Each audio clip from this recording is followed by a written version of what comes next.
I wanted to make tonight special, I said, gently placing the towel-covered box on the coffee table. Liz's eyes lit up and a mischievous smile curled over her lips. Oh no, what'd you get? I racked my brain to figure out the perfect gift, I said, looping my arm around her waist. It had to be an enduring symbol of our love. Chocolates are digested quickly. Flowers wither and die over a course of a week. They wouldn't suffice. You sure know how to build up the reveal, she said, inching closer. I released her with a dramatic flourish and swiftly yanked the towel off the box, revealing a 10-gallon aquarium. Liz leaned in for a look. You got me a fish? But there's no water. Not fish, I said. Crabs. 2 hermit crabs. Before us were 2 of the most adorable crustaceans imaginable. Both of them had a pair of black-dotted eyes, miniature red pincers, and a colorful spiked shell. Liz gasped and placed her hand in front of her mouth. Oh my god, they're cuter than Baby Yoda cuddling a kitten. I love them. She gave me an emphatic kiss on the lips, and I felt all my pent-up tension finally loosen. So glad. I wasn't sure how it would go, and oh shit. I dashed into the kitchen and found the pasta boiling over. I lifted the pot off the burner and spilled hot foam onto the stove. It's okay, I shouted. Just a little mess. I picked up the wooden spoon and gave the bologna sauce a quick stir. Also, spaghetti is just about ready. As I dumped the noodles into the sink, I looked out the kitchen window and watched as violent howling winds swept out large snowflakes into a never-ending dance. It was a real blizzard out there. Fiercer than anything I'd seen in a long while. I walked back to the living room and found Liz up to her elbows in the crab tank. Good thing we're not going out tonight, I said. Really crazy weather out there. All of a sudden, Liz withdrew her hand and hollered, God damn, that hurt! Little bastard got me. What happened? Those little pincers. They don't look like much, but they are sharp. She held up her index finger and a red spot of blood began to bead. What were you trying to do? I asked. Pick one up? She pinched her lips, looking sheepish. No, I was trying to see if Weebu's shell came off like a suit. I put on my serious face. First, do not remove their shells. They're not wearing suits. They really don't like being naked. And secondly, Weebu? I grinned. Is that what you named one? She nodded. That's a nice name. What are you going to call the other one? She concentrated and hummed. What about Lenny Kravitz? I laughed, and I gave her a big hug. I feel like you've been waiting for this opportunity. But wash your crab wound and come eat. Supper's ready. Soon after, we both sat down at the kitchen table.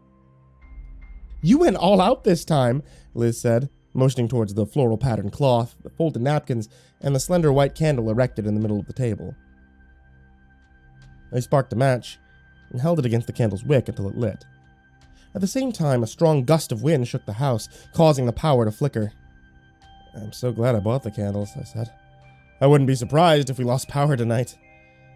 Wouldn't be so bad, Liz said, spiraling a spool of tomato-smeared noodles onto her fork. We've got enough blankets to keep us warm and enough spaghetti to last us a month. Yeah, I did make a lot of food, I said. Also, there's cake. We chowed down. I popped open a $12 bottle of rosé and poured both of us large glasses.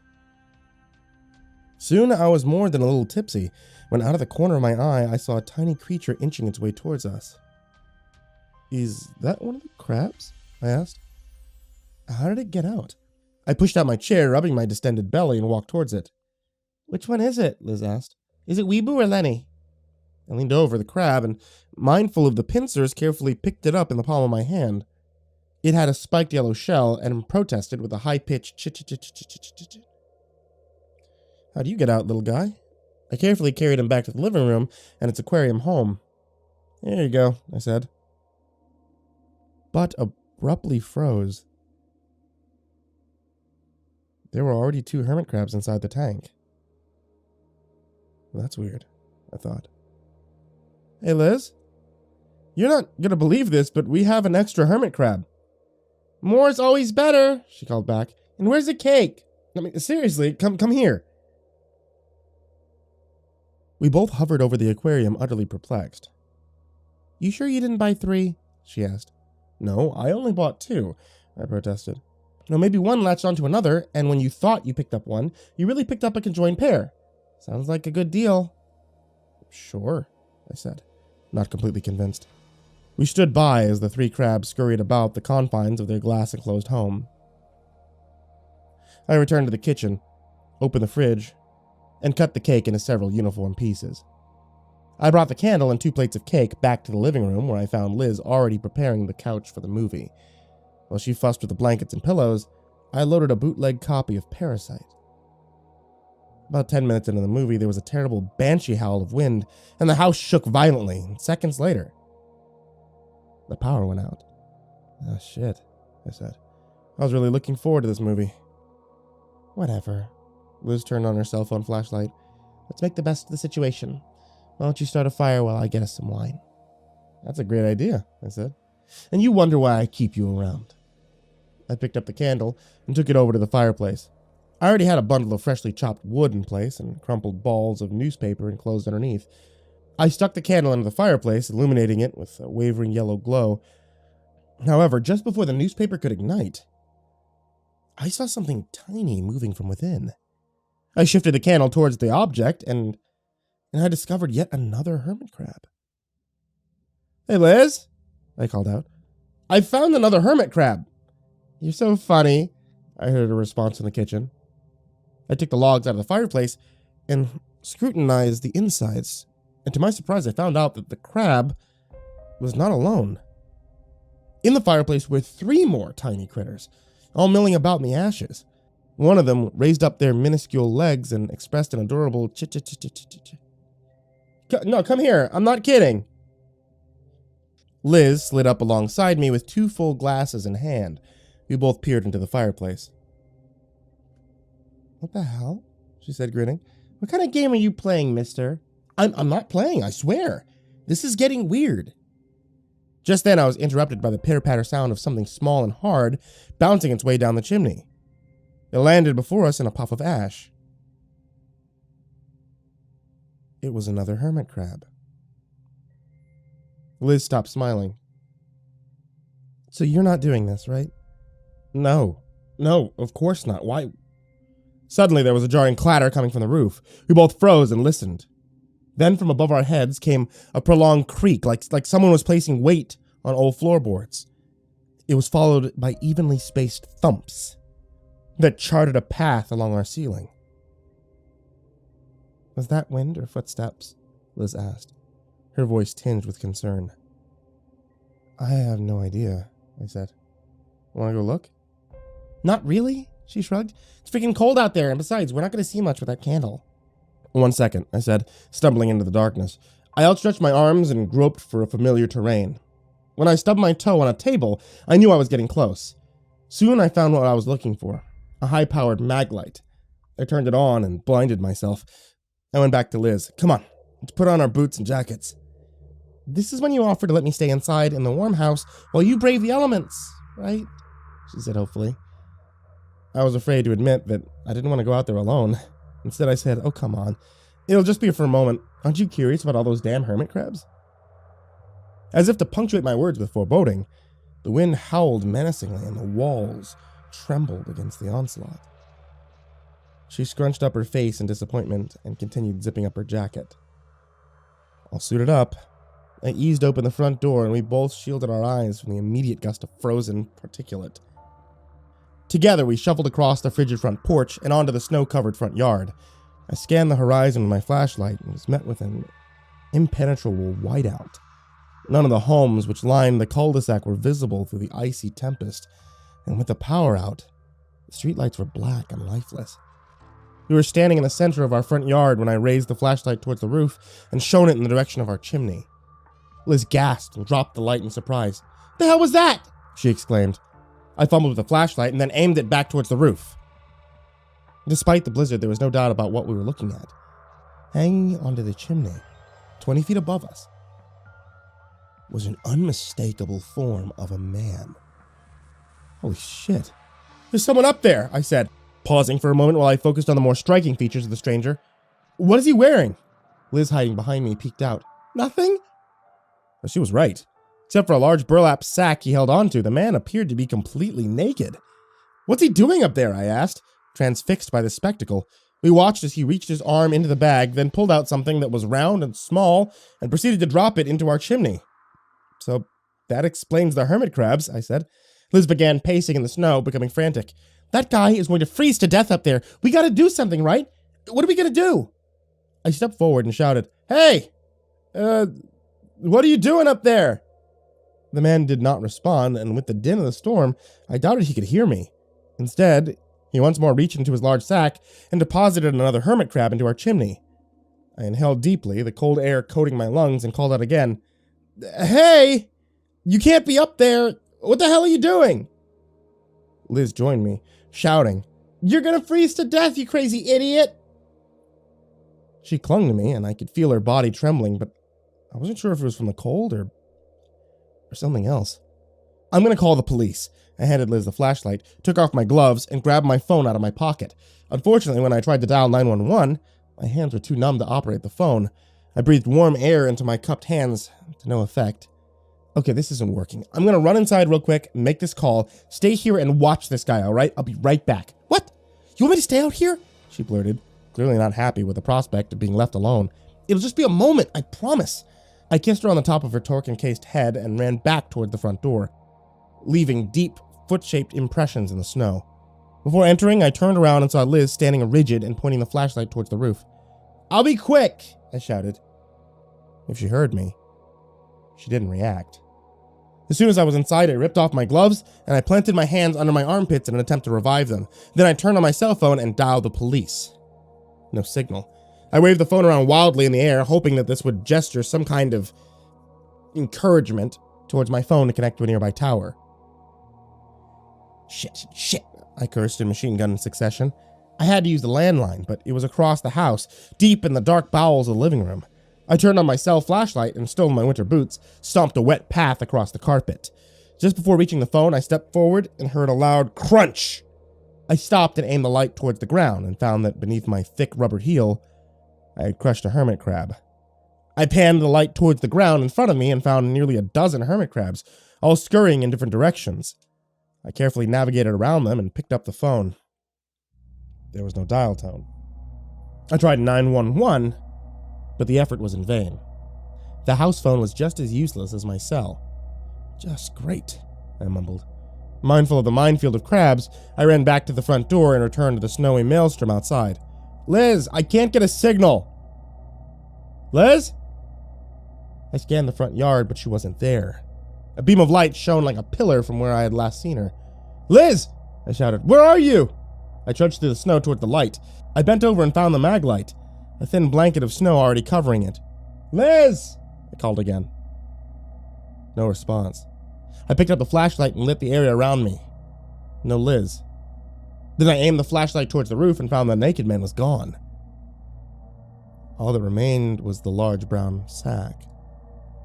What the hell? I shouted. This wasn't like Liz. Her wandering off into the dark snowstorm was not an idea I could readily contemplate. Liz! I shouted again and again. I spun around in a circle, trying to see through the blizzard, but her familiar shape was absent. My throat grew hoarse. I fell to my knees in a coughing fit. And that's when I found, arrayed in the ground around me, a series of Liz-sized footprints, all chaotically mingled together and quickly filling with snow. These would tell me where she went, I thought. I saw that most of the prints were centered in a clump in the front lawn, where Liz and I first saw the man on the roof. I scanned the periphery of the yard, looking for more steps that led away from the center. Success! I found a single set of footprints sunk deep in the snow. I followed them as they snaked their way towards the side of the house. That's when I discovered a long metal ladder resting against the side of the house. It must have been the means by which the naked man climbed up on the roof. The footprints stopped at the ladder base. Did Liz go up the ladder, I wondered? No, I couldn't imagine that. However, the evidence suggested otherwise. If those were her prints, then clearly she climbed up. Where else could she have gone? I knew that I had to ascend the ladder, but my heart pounded so hard I was getting dizzy. I didn't want to go up there in the darkness, buffeted by violent winds and pelted by snow, only to get greeted by some deranged naked man. I placed my foot on the lowest rung, clenched my teeth, and commenced the climb. I made slow progress. It felt like the wind chill flashed before my eyes. Every few feet, my clumsy boots would slip and I would fall back to the previous step. After what seemed like a frozen eternity, I reached the top of the ladder and, holding on for dear life, I gingerly crawled off onto the roof. While this particular section was flat, I did not feel safe up here. Up here, the wind was even more relentless, buffeting me on all sides of the barrage of icy slaps. Mindful of the ice and the elevation, I stepped towards the chimney and inspected the area with my flashlight. There was zero signs of Liz. Around the base of the chimney, I found where the snow was disturbed by the naked man. There I found his large brown sack, the same one we saw him reach into. I inched closer, trying not to slip, and picked up the bag. I held it at arm's length like a used diaper. Then I turned it over and dumped out the contents. Dozens of hermit crabs came tumbling out. There was no doubt now the naked man was dropping hermit crabs down our chimney. The question of why, however, was still a mystery, and I was still no closer to finding Liz. Liz, where the hell are you? I backed away from the chimney towards the edge of the roof. From this vantage point, I should have been able to see all around me for miles, but instead, I was enclosed by an opaque white dome. Once more I shouted, "Liz!" at the top of my lungs, but my words were eaten by the maelstrom of wind and snow. I sensed movement from the corner of my eye. I spun around just in time to watch the top of the ladder disappear off the edge of the roof. "Oh, fuck," I exclaimed. I ran back towards the descending ladder. In my haste, my feet lost traction and I ended up slipping on the ice, precariously close to the eave throwing. On my hands and knees, I crawled towards the roof's edge.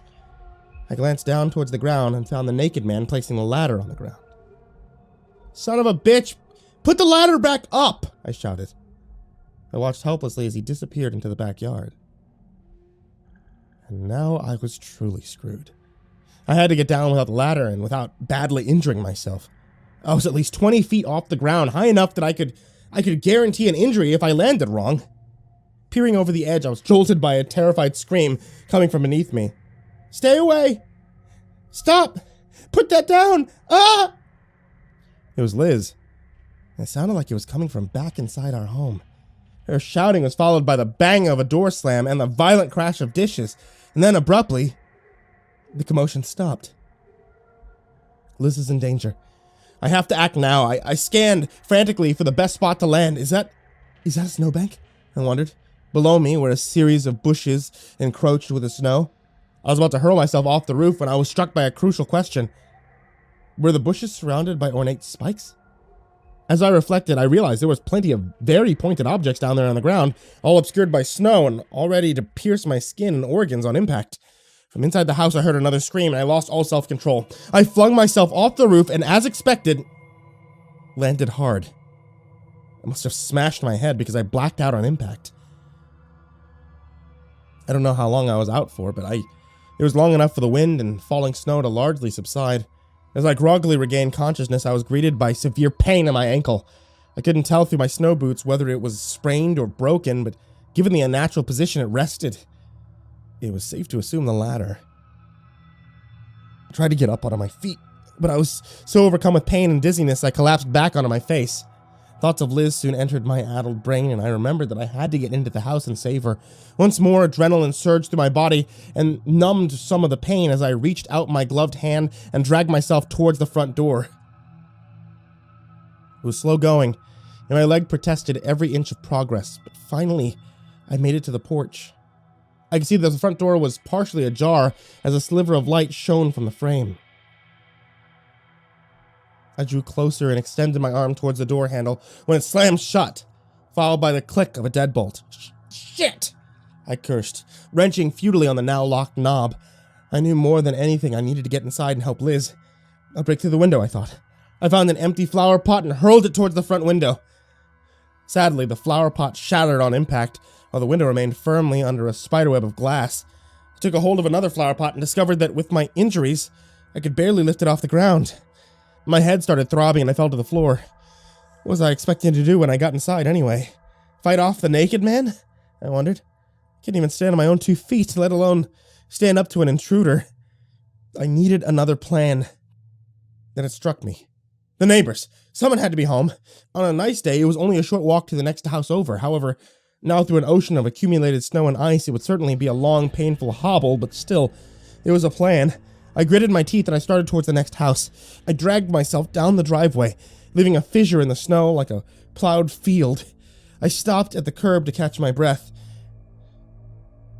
And that's when I noticed something directly in front of me. Something small, slowly inching a steady path across the snow-covered cul-de-sac. Must be another hermit crab, I thought.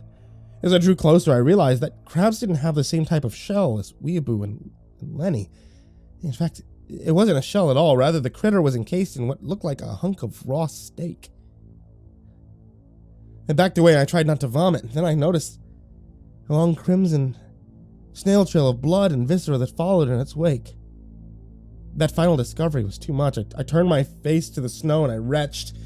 The critter issued a chit sound in protest and continued on its way.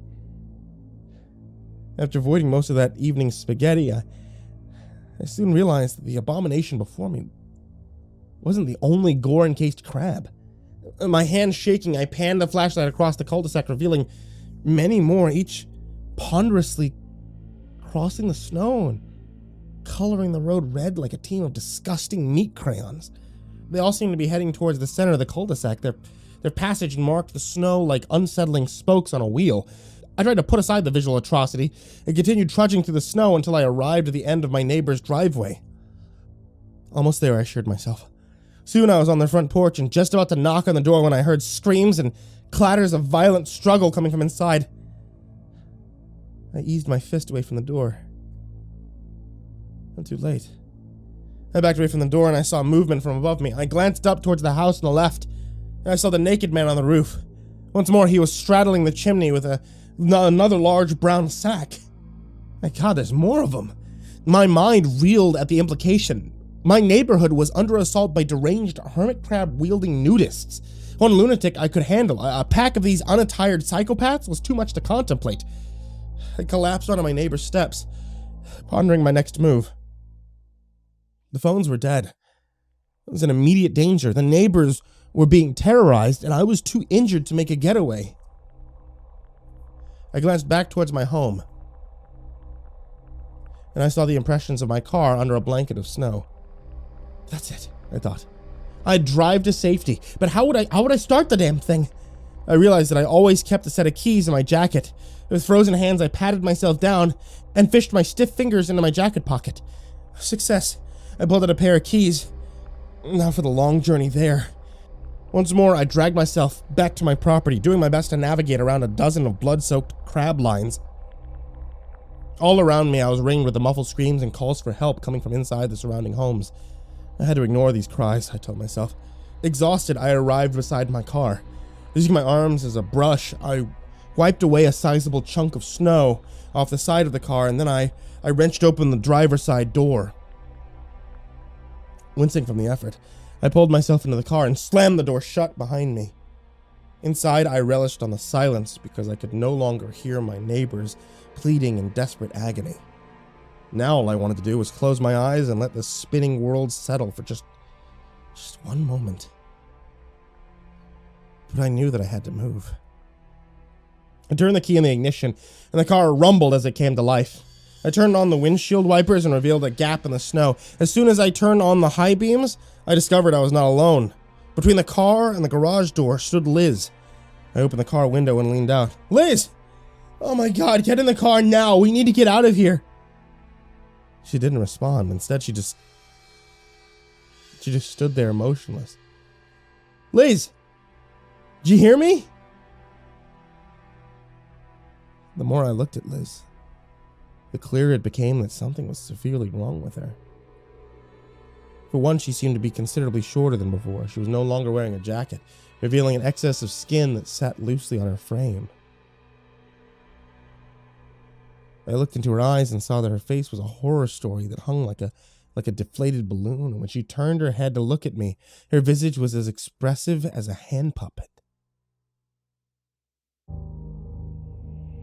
Liz? I repeated. She abruptly tilted her head and made a sound that was both familiar and disgusting.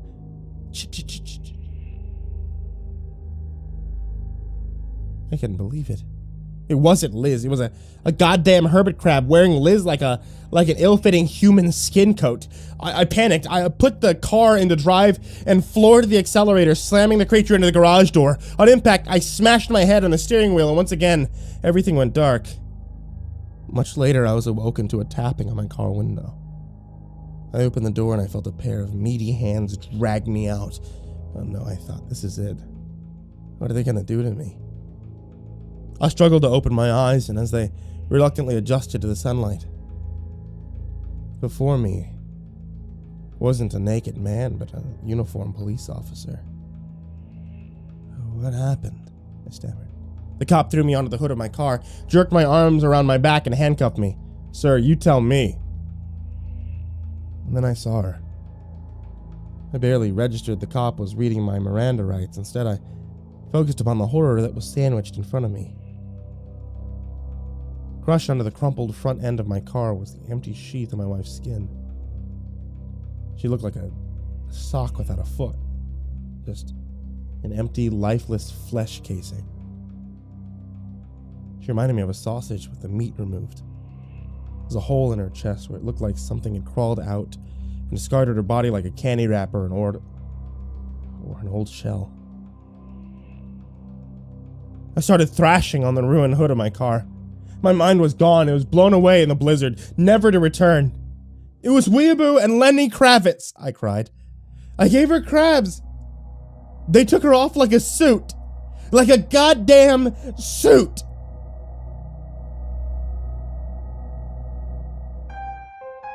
If you've checked into the hotel non-dormant within the past 10 years, I probably watched you. I like to watch. The details of how I got here are unclear. I used to work as a photographer, the kind that jilted housewives hire out to catch their husbands cheating.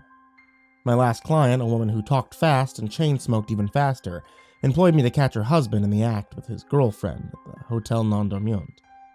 Her hair was built up so tall with hairspray that I worried that it'd ignite each time she'd lit up a cigarette. I started to tell her I'd never heard of the hotel, and while that was true, I was suddenly overcome with the realization that I'd always known about it. Even been there myself as memory quickly resurfaced. I sat on my grandfather's lap in a room there while my grandmother got ready to go to the theater that one time they visited. I could remember receiving a drink at the bar years later from a fellow who appeared somewhat menacing in a medical mask. I didn't even have to tell him what I wanted. He just knew. Anyway, I took the job, agreed to catch her man doing the dirty with some other lady. I checked into 101 on the first floor while they were all the way up at the top. I discreetly snapped photos of them hanging all over each other at the bar, but never heard back from the wife. The lovers checked in again a few weeks later, and never checked out. I punched a small hole out of their wall and found them bludgeoned to death in the bed. The man's eyes were gouged out, lying on the pillow beside him. It was then that I developed something of an obsession with watching. I don't just like to watch, I have to watch. And what better place to watch than a hotel? Over my extended stay here, I've created a notable amount of looking holes, openings so small that they are barely noticeable to the naked eye. But I know where each one is, carefully hidden, looking into bathrooms and bedrooms, even some on the 7th floor. I don't visit those ones anymore. I know what you're about to say. Yeah, sure, I'm a creep, whatever.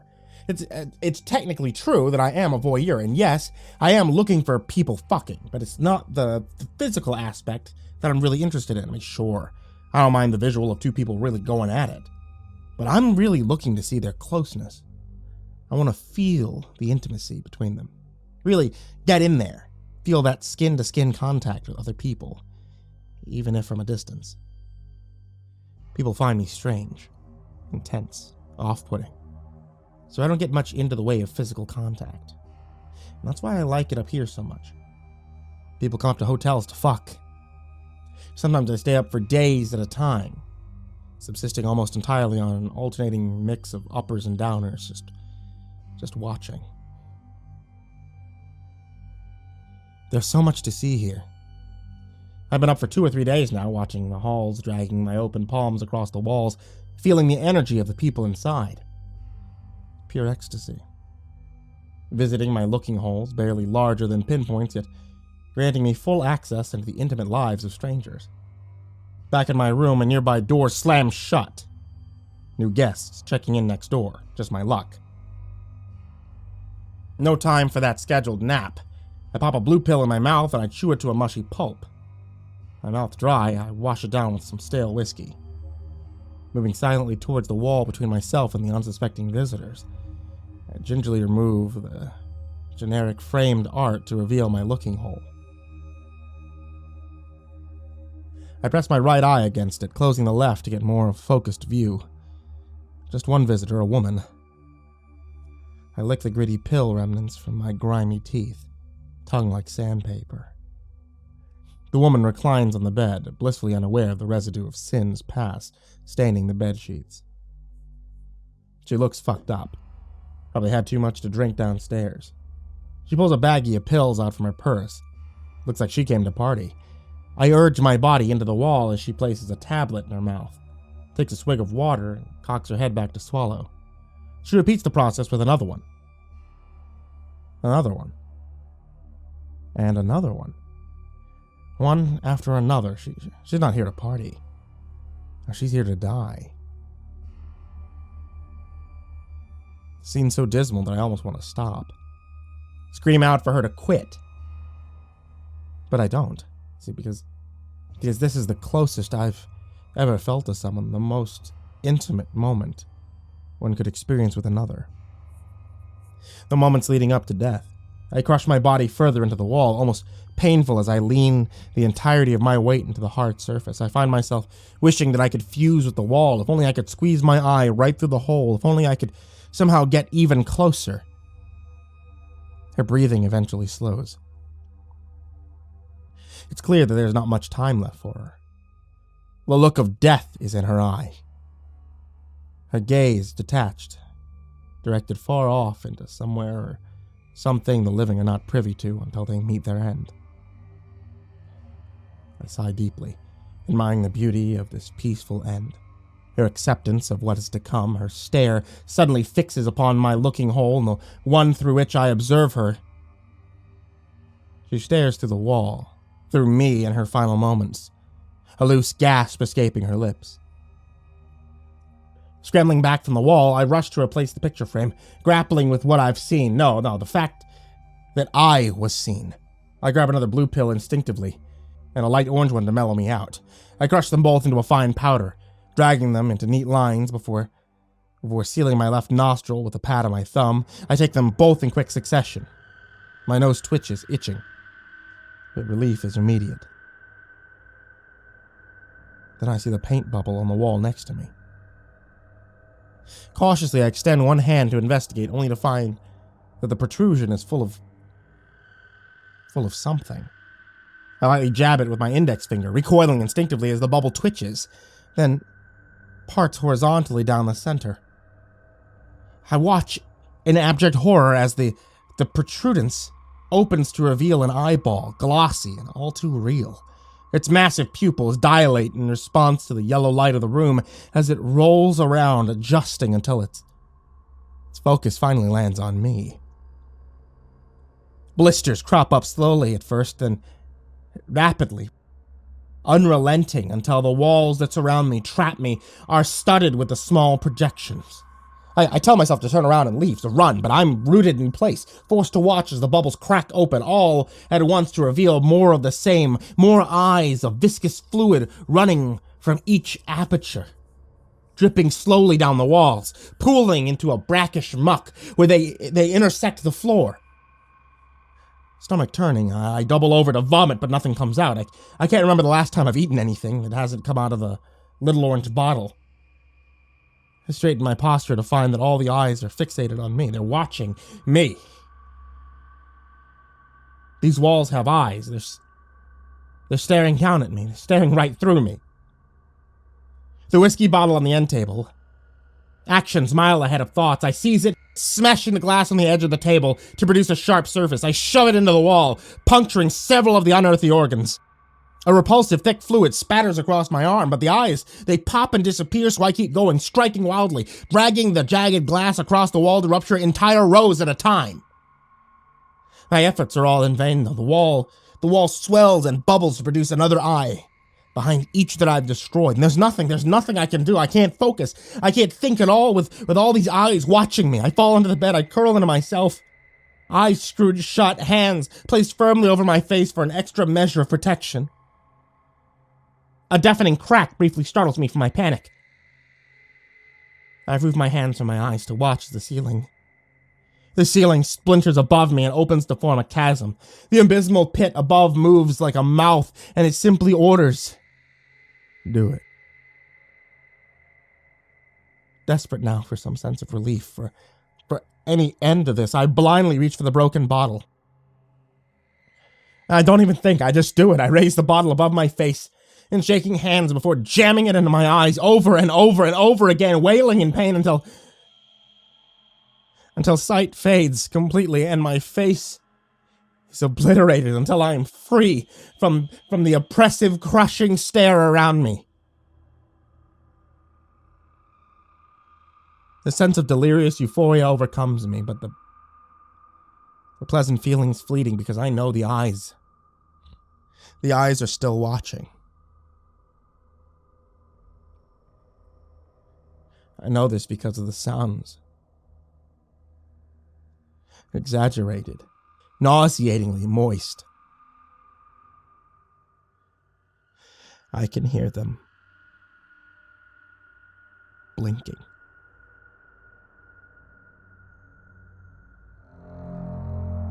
I was 8 years old when I first discovered my magical powers.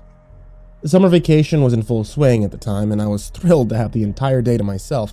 My mother worked cleaning houses, and I never knew my father, so I had to keep myself entertained. Luckily, there was an enormous forest behind our house that offered no shortage of lands to explore. The opportunities to roam the maze of gullies and fallen logs was endless. I couldn't have asked for a better place to play make-believe. One day, I was on another voyage through the woods when I came across something I hadn't seen before. At the top of the hill, I could see a magnificent pile of granite protruding from the earth like a pair of lips. Was it a statue? A monument, maybe, or a building of some kind. From the bottom of the hill, it was hard to say. Whatever it was, I could feel its gravity pulling me in with a kind of magnetic presence. I needed to discover what was up there. Climbing the hill was tricky because the embankment was so steep. In order to make my ascent, I had to grab vines and stray roots because I could not get any solid footing. As I inched closer, it became clear the structure was certainly not a monument. It was too big to be a statue. I wondered if it might be a castle of some kind. At one point, I grabbed a root that came loose, and I tumbled violently back down the hill. I reached for anything that I can get my hands on to slow my momentum, but it was impossible to fight the crushing force of gravity. I just flipped end over end towards the bottom of the hill until I finally slammed into a tree, full force. Couldn't tell at first if I was hurt very badly. My head certainly hurt, and I could feel a lump above my temple beginning to develop. Something wet running down my leg. Sure enough, there was a stream of blood pouring out of my kneecap. For a minute, I thought about turning back and going home. But fleeting indecision didn't last long. My curiosity to uncover what mystery lay at the top of the hill overpowered me. I picked myself back up and I started marching towards the embankment, although more slowly this time. After it seemed like hours, I finally reached the summit so that the stone structure came fully into view. I realized it wasn't a castle at all, but rather a gigantic cave. The mouth of the cave opened ominously, swallowing every ray of sunlight that dare penetrate its cavity. I couldn't see more than 2 feet inside before the abyss was overtaken by darkness. I don't think I'd ever seen something so evil-looking before. With great caution, I started to tiptoe closer to the opening in hopes of gaining a better view. To my astonishment, the voice of a man suddenly spoke to me from inside. "Hello, Billy," he said. "Who's there?" I stuttered. "I can't see you." "Don't be afraid," he whispered back. "This cave is my home." I paused for a second, unsure if somebody was playing a joke on me. "How do you know my name?" I asked. He let out a chuckle. "I know everything, Billy." I felt the hairs on the back of my neck rise. Older kids in school had told me stories of hobos that lived in the woods. Some of them, they said, liked to hurt little kids. I took a step back, worried that there might be a hobo living in this cave. "Wait," he said. I stopped again, afraid, but wanting to hear what came next. "Do you like magic?" he asked. I nodded my head. Who didn't like magic? "Do you want to see a magic trick?" he asked me. I was excited now. Whatever fear I had felt just moments ago completely subsided. Yeah, I answered. Good. The voice came. Close your eyes and hold out your hand. I shut my eyelids like a vice. Do you like candy? The man asked me. Yeah, I love candy. I want you to imagine your favorite piece of candy. Can you do that for me? It was an easy proposition. I always loved Reese's peanut butter cups. Every time I went to the grocery store with my mom, I would beg her to let me have one at the checkout line. No, she would tell me. They're bad for your teeth. I squeezed my eyelids extra tight, and I pictured a peanut butter cup in my mind's eye. Good. I see it now. You can open your eyes, the man commanded. I opened them. And to my amazement, the bright orange package of a Reese's peanut butter cup lay in my hand. How did you do that? I asked enthusiastically. The voice chuckled. Because, Billy, I am a great and powerful wizard. My jaw dropped in disbelief. You're a real wizard?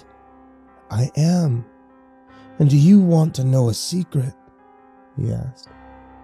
I nodded my head vigorously. You are a great and powerful wizard, too, the wizard exclaimed with giddiness. I couldn't believe it. Me, a wizard. Can you show me how to do magic tricks, too? I asked. Of course, but they're not tricks, Billy. They're real, he said. Then I want you to teach me something, I said with certainty. The voice pondered. Do you know the man who comes to visit your mother at night? I knew exactly what man the wizard was talking about. A few months ago, I came home from school to be greeted by the face of a strange man. Steve was his name, my mom explained. He was a very close friend of hers. Steve's going to be spending more time with us from now on, she explained. I like him very much, and I hope you like him too. I looked back at the cave. You mean Steve? I asked. You don't like Steve, do you? The voice asked, which was less a question and more a statement. The truth was, I didn't like Steve. At first, he came over to our house occasionally. My mom would have him for dinner a night or two that week, and then would go home later that night. Gradually, Steve started spending more time with us. He started sleeping over a couple nights a week, and then all weekend, until finally, he was spending every night at our house. In a matter of months, it was like he moved in permanently. I didn't like it one bit. Didn't like the way that he looked at my mom. I didn't like the way that he held my mom's hand. I didn't like how he slept in my mom's bed at night. Once when my mom thought I was asleep, I even saw Steve kissing her. Can you make Steve go away? I asked. Yes, the wizard whispered. I can teach you how to make a potion. A magic potion that will make Steve go away. My ears perked up. That was exactly what I wanted. Tell me how. The wizard gave me a list of supplies I would need to gather in order to create the magic potion. Pour the potion into Steve's coffee tomorrow morning, he instructed. And Steve will be banished from your house. Forever. I went back home and waited until later that night. After Steve took my mom into her bedroom, once the door was shut, I walked around the house gathering my ingredients. I didn't have much time. I took sugar from the pantry, 2 spoonfuls, just as the wizard instructed, and dumped it into a plastic cup. I knew exactly where to find the next ingredients. My mom kept it in the cabinet underneath the kitchen sink. There was a bottle of blue liquid that my mom would spray on the windows to clean them off. Sometimes she'd let me help her, and the smell would make the inside of my nose burn. I poured it into the cup. The next ingredient was harder to find, but I remembered seeing my mom leave it on a basement shelf. The bottle was red, and the picture of a mouse was on the cover. What's that for? I asked my mom one time. Sometimes I feed this to the rats to make them go away, my mom explained. It made sense why the wizard told me to include that in the magic potion. I mean, after all, by my estimation, Steve was not much different from a rat. If this powder could make rats go away, surely it would make Steve go away. I took the container upstairs and dumped a handful of pellets onto the counter. Taking a rolling pin, I crushed the pellets into a powder and mixed them into the plastic cup. The potion was finally ready. I uttered the magic words. I felt the magic power tickle my hands. So I knew the spell was going to work. I hid the potion underneath the sink near the back of the kitchen cabinet and went to bed. Tomorrow was going to be a good day. I woke up to the smell of bacon the next morning, and as I walked down the hall to the kitchen, I paused briefly to peer into my mother's bedroom. I could see the lumpy outline of Steve fast asleep under a mass of twisted bedsheets. His chest rose and fell in rhythmic cadence, completely unaware that I was about to banish him from our house forever. I skipped into the kitchen and gave my mom a hug. "Good morning, Mom," I said. "Good morning, Billy," she said with a smile, kissing me on the forehead. She gave me a helping of bacon and eggs before asking, "Is Steve up yet?" "I think he's still asleep," I shrugged. "I'll go wake him," she smiled. She poured Steve a cup of coffee on the counter, then left to wake him up. I waited until I was sure my mom was gone, and then opened the kitchen cabinet to fish out the magic potion. I would need to work quickly. I pulled up a chair to the counter and poured the content into Steve's coffee, careful not to spill any. It wasn't long before Steve lumbered into the kitchen with my mother. His hair was an absolute mess, and I couldn't help but think how ugly he was. I scowled at him, and he gave me an unintelligible grunt in return. I watched him carefully as he picked up his morning coffee, leaned against the counter reading a Sports Illustrated magazine. He took a sip and furrowed his eyebrows looking at the cup. "New creamer?" he asked my mom. "Yes, hazelnut."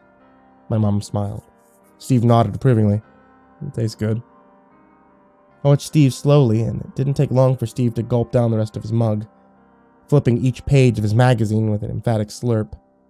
By the time he looked up, I could see that the magic was already taking effect. All the color drained from his face, and he placed a hand on the counter to steady himself. I think I need to sit down," he said, grabbing his chest. Before we could even reach the kitchen table, he slumped to the ground with a sickening thud. His head bounced off the floor like a basketball, and he writhed around in the feeble position, while thick strands of sinewy saliva oozed out of his mouth onto the kitchen floor. At first I thought he was trying to say something to my mom, but then I realized he was trying to say anything at all. He was just gasping for air, trying unsuccessfully to breathe. My mom was hysterical, and I remember feeling worried for a moment when I saw her crying uncontrollably. As she held him in her arms, I thought it was strange how his eyes were no longer focused on anything. They didn't flicker around this way and that, as most people do. They just stared, immovably at the ceiling, empty and lifeless. After the ambulance took Steve's body away, the police came to investigate. When one of them held up my magic cup, I saw them give my mom a worried look. The police officer asked my mom and I a bunch of questions, like if Steve was an Iceman and if he had ever tried to hurt me or my mom. One of the police officers took me aside. "Can I ask you a couple of questions, Billy?" she asked, handing me a lollipop. I nodded my head yes, and she knelt down at eye level. "Do you know anything about what happened to Steve?" she asked in a soothing voice. I told her the truth, because my mom said that I should always tell the truth. I explained that I was a powerful wizard, and how I learned to make magic potions from the cave wizard. The woman gave the other officers a look and turned back to me. "You said a man in a cave showed you how to do this?" she asked. "Yes. He's magical," I said. "Can you show us where he lives?" she said, taking my hand. "Of course," I answered with excitement. It wasn't hard to find the cave again. I led the police officers to the opening and pointed into the darkness. The wizard lived inside, and he was my friend, I told them. "Hello?" I shouted into the abyss. But this time, nobody answered back.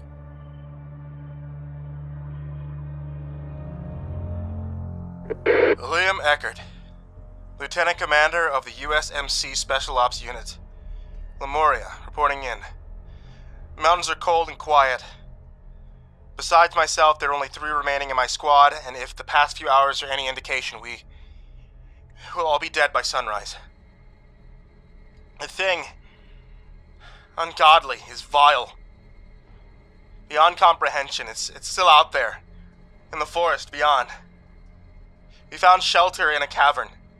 The damp space provided us safety for a little while, but it could be easily right outside our doorstep, and we wouldn't even have the chance to scream. In the event that we perish, I leave behind the record of what we found here. Hopefully, the creature will only kill us. Though, what little good these notes will be, I can't say. Except to remind us all, the world we think we understand, it's non-existent. October 22nd. My squad consists of 8 other seasoned Marine officers that I have served alongside for nearly 13 years. Our commanding officer, Jack Taggart, gave us the mission docket at approximately 2,300 hours. While I can't include the exact details of the report here, I can summarize to let you know that we were ordered to eliminate a threat that's been identified near the Yosemite National Park. Judging from the initial briefing, many of us had a look of confusion on our faces when we were told to hunt and track down a creature that, by all accounts, should not exist. Most of us assumed this had been some kind of training exercise, or that it was merely a secret mission and the orders that we were given were false. All my years, I never expected we'd be going in search of Bigfoot, Lieutenant Bosch said with a hearty laugh. There are a few in our group that have taken our instructions to the letter, though, and studied what little they can to find out about the creature that we were supposed to be hunting. At the time, I was sure the information we had obtained from the second-hand web searches and strange drawings were merely the stuff of folktale. After everything I'd seen and heard, I can't be sure any longer which of the documents we found are true and which are false. The data we obtained told us the creature is approximately 39 to 42 feet tall, with some cited to be as large as 53 feet. But that alone seemed to make it impossible for it to hide in the woods unseen. No creature on Earth had that type of camouflage. The other details included that the creature was able to mimic any kind of sound, including voices, which supposedly it used to lure people to their doom, hence the name, but I couldn't wrap my head around why anyone would be fooled to follow such a noise into the unknown. And how could such a lanky creature even feed on flesh? The drawings resembled something like a rusted, dried-up gibbon, with no feasible way to consume except for a thin mouth near the top of its twin heads. In some ways, it resembled the roots of a tree, winding in and out of the body to create a conglomeration of mangled wires. But none of it seemed real to me. Even after we arrived, we were given details about its hunting territory. I still denied this was why we were really here. Surely there was some other reason than to track such a ridiculous-sounding monster. October 27th, we set up base camp near the foot of the mountains. 3 soldiers were told to start reconnaissance of the surrounding area and take photographs of everything. As Taggart explained, the creature could easily hide amid the forest by looking like any other large tree. I decided that evening to entertain the notion that this beast was in fact real, and existed in the shadowy, quiet woods that surrounded us. So I asked how it was that this creature had come into the interests of the United States Army. Taggart put out his cigarette and looked out wistfully towards the stars. Well, about 2 years ago or so, there was a survey going on over in Afghanistan near the Chinese border. Whole battalion wiped out. No one knew what happened for nearly 3 months. Most of the reports had written it off as some kind of terrorist attack, but then one of the team members, they managed to come back alive. Henderson. I can't remember. But he starts rambling on and on about how this bizarre creature had found them in the desert. Taggart seemed to pause as though he had heard something off in the distance, told us that we should set up camp a little further into the mountain trail just to be safe. When we all arrived, when we all asked why, he claimed it to be too quiet where we were. A few hours later, once we had settled down, Bosch noted the team we'd sent out earlier still hadn't returned yet. Taggart took that as a sign that we were already in the creature's territory. He ordered Bosch and I to unload the heavy sound system he brought with us and explained, "When the creature's sleeping, it blasts white noise. Soft harmonic music that anyone can mistake as just nature's creatures buzzing about the night. It also keeps the creatures from invading each other's territory. From what I understand, they're very solitary monsters," our CO explained. The rest of us still didn't know what to make out about all this, but obediently complied. The remainder of the night was just as unnerving, as Taggart refused to sleep and kept adjusting the frequency of his radio.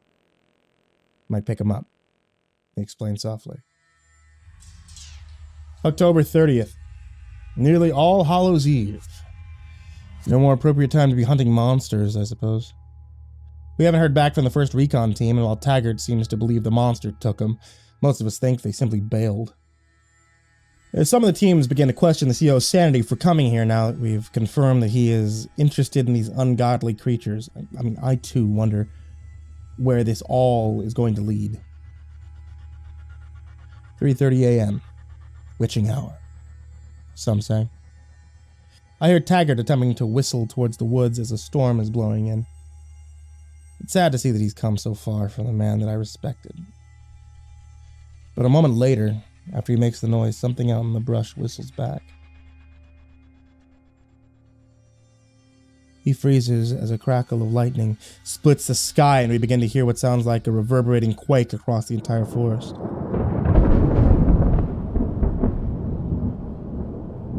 Then a low droning sound sounds across the wood like an actual storm siren used for tornadoes. "What the hell is that?" Officer West shouted as he stumbled awake, and Taggart signaled all of us to remain still. We watched the canopy to see if anything was moving amid the trees, but all we heard was those wrenching noises of massive oaks being pushed over, along with that same droning noise. Eventually it faded away into the night, and Taggart told us it was time to go collect evidence. This time we all followed without question. There were approximately 7 downed trees that we found 45 meters east of camp, large redwood that could not have possibly been shoved down by anything except some massive, aggressive force. Our CO made sure to remind us that we needed to have our weapons drawn and ready for anything. The air was unusually still. Then I looked down to the ground and saw massive claw marks the size of tire tracks. It reminded me of the way bears would mark their territory. I sent a chill up my spine. That feeling of unease only grew when immediately we heard the strange noise being echoed around us. Suddenly, all of us were aiming at the tree line as the voices echoed loud. Previous. Square. Dogs. Link. Father. Each voice sounded almost human. Nonsensical ramblings that were designed to confuse and disorientate. We heard the crashing of trees around us, and then I turned and saw the unspeakable. Long, bony fingers that seemed to come from the tops of the trees, reaching down and grabbing Taggart like a rag doll, hoisting him up as more gibberish spelled out. Closed. Shiny. Month. Determined. Enchanted. I heard Taggart scream and order us to fire, but none of us knew where to aim amid the trees. A moment later, his scream stopped. And then from the canopy, his body fell with a resounding thud, broken in two by the giant that had ripped his head off with one single bite. Fall back! Fall back! I ordered the others, as the blasting siren noise now deafened the woods, and I saw a massive foot lift up to walk towards us. Bosch and 2 other soldiers did not listen to the warning and tried to fire into the beast. It sounded like the bullets were hitting something, like a metallic plate, and not penetrating to do any damage, and then the forest only had the sound of the creature's confusing, garbled noise. As those soldiers suffered the same fate as our CO.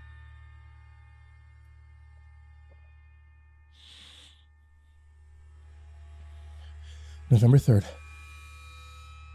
There are only 5 of us left. We've taken to the old fire trails that were used by rangers to radio for assistance. To be honest, not many of us know what we're supposed to do. Anytime we have considered leaving, the creature sends out another mighty roar of noise. Some of it even sounds like people we know. Taggart. But it's constantly on the move. Amid our limited supplies, we discovered more reports from Homeland Security that detail the purpose of this mission, to not only to track and monitor the monster, but to attempt to determine how it operates so that our own military can mimic it on the battlefield. According to Senior Officer Harold Garand, one of the main tasks was to find a weakness for the beast, but perhaps what was the most disturbing out of the entire report was what the concluding sentence had to say. Should the Delta team prove to be unsuccessful, 5 more units are standing by to attempt to capture the beast. I couldn't fathom more men coming here and losing their lives the way that Taggart has. My only prayer is that we're able to survive long enough to warn others to stay away.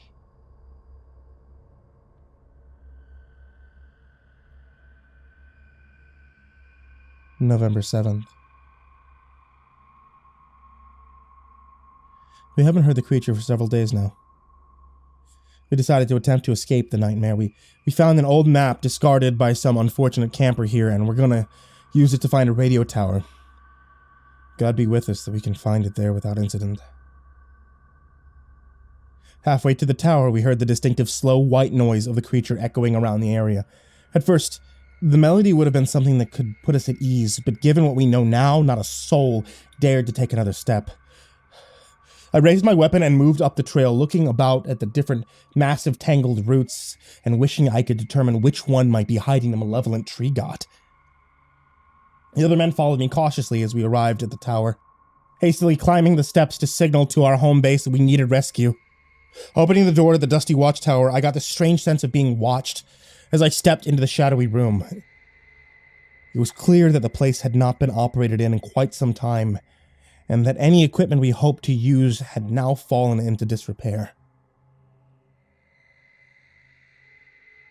There's a first aid kit, a few flare guns.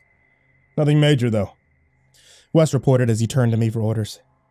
With Taggart gone, I was opted as leader, and the responsibilities didn't feel as great as I had hoped. Given what we were up against, I knew that one word wrong could send us to our deaths. I think I opened my mouth to order them to gather what they could, but the words never came out. Instead, that white noise shifted suddenly to a blasting, intense, shrill pitch that made us all fall to our knees in agony. The noise did not let up as I crawled over towards the balcony of the watchtower, using the massive spotlight that was attached to the side of the building to try and get a good look at the creature.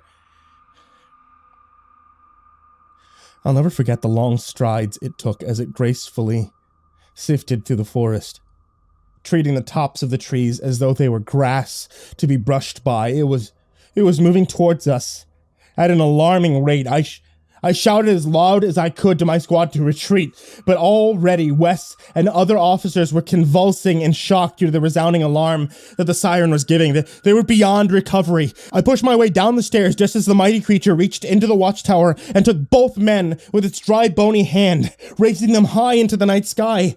As the garble turned to a soft, almost soothing music, perhaps something to ease them into accepting the fate they were a part of. And then it dropped them towards its open mouth. The teeth gleamed in the moonlight as its massive, snake-like tongue whipped out and gobbled them up. The rest of us stood transfixed as it crunched their bones like we might chew on crackers, horrified at the idea that our fellow soldiers had fallen into the belly of the beast while still alive. Then, just as suddenly as it had come, the creature stalked back into the forest, finding its way amid the taller of the trees and disappearing from sight. "We should stay here," the man next to me said, trembling as rain began to fall. I saw no reason to object, too dazed by the events of the day to even consider making a run for it.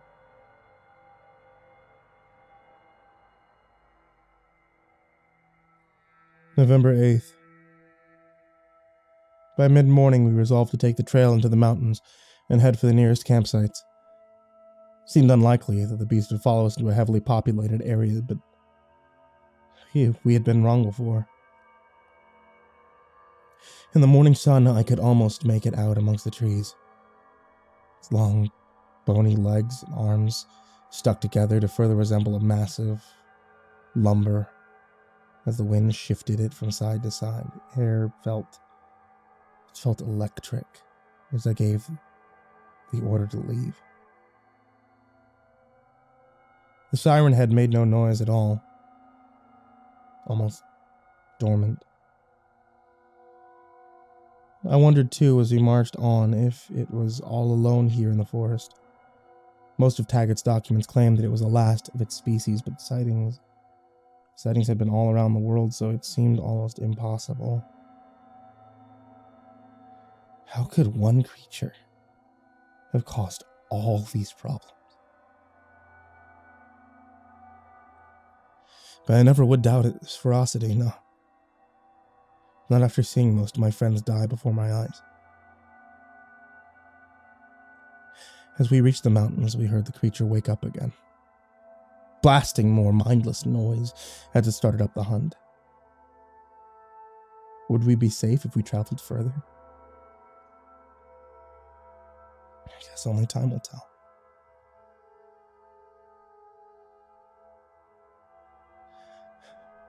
I didn't try to make any further notes as we traveled this harsh landscape. The creature seemed to be one step ahead of us the entire time, forcing us into these caverns, mimicking even our lost loved ones to torment us with the fact that we're now mice trapped in a maze.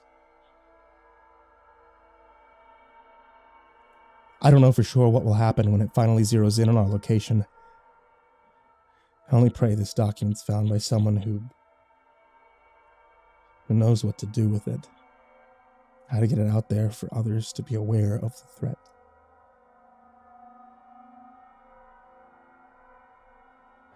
Lieutenant Commander Eckert. Signing out.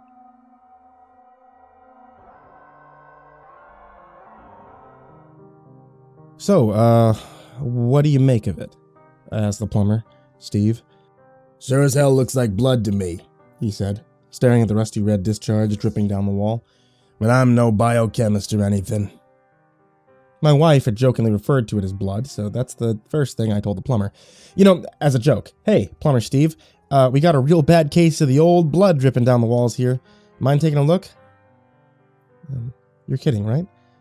I stared at him in disbelief. He seemed like the kind of guy that would think that this sort of thing was funny, you know? Stupid.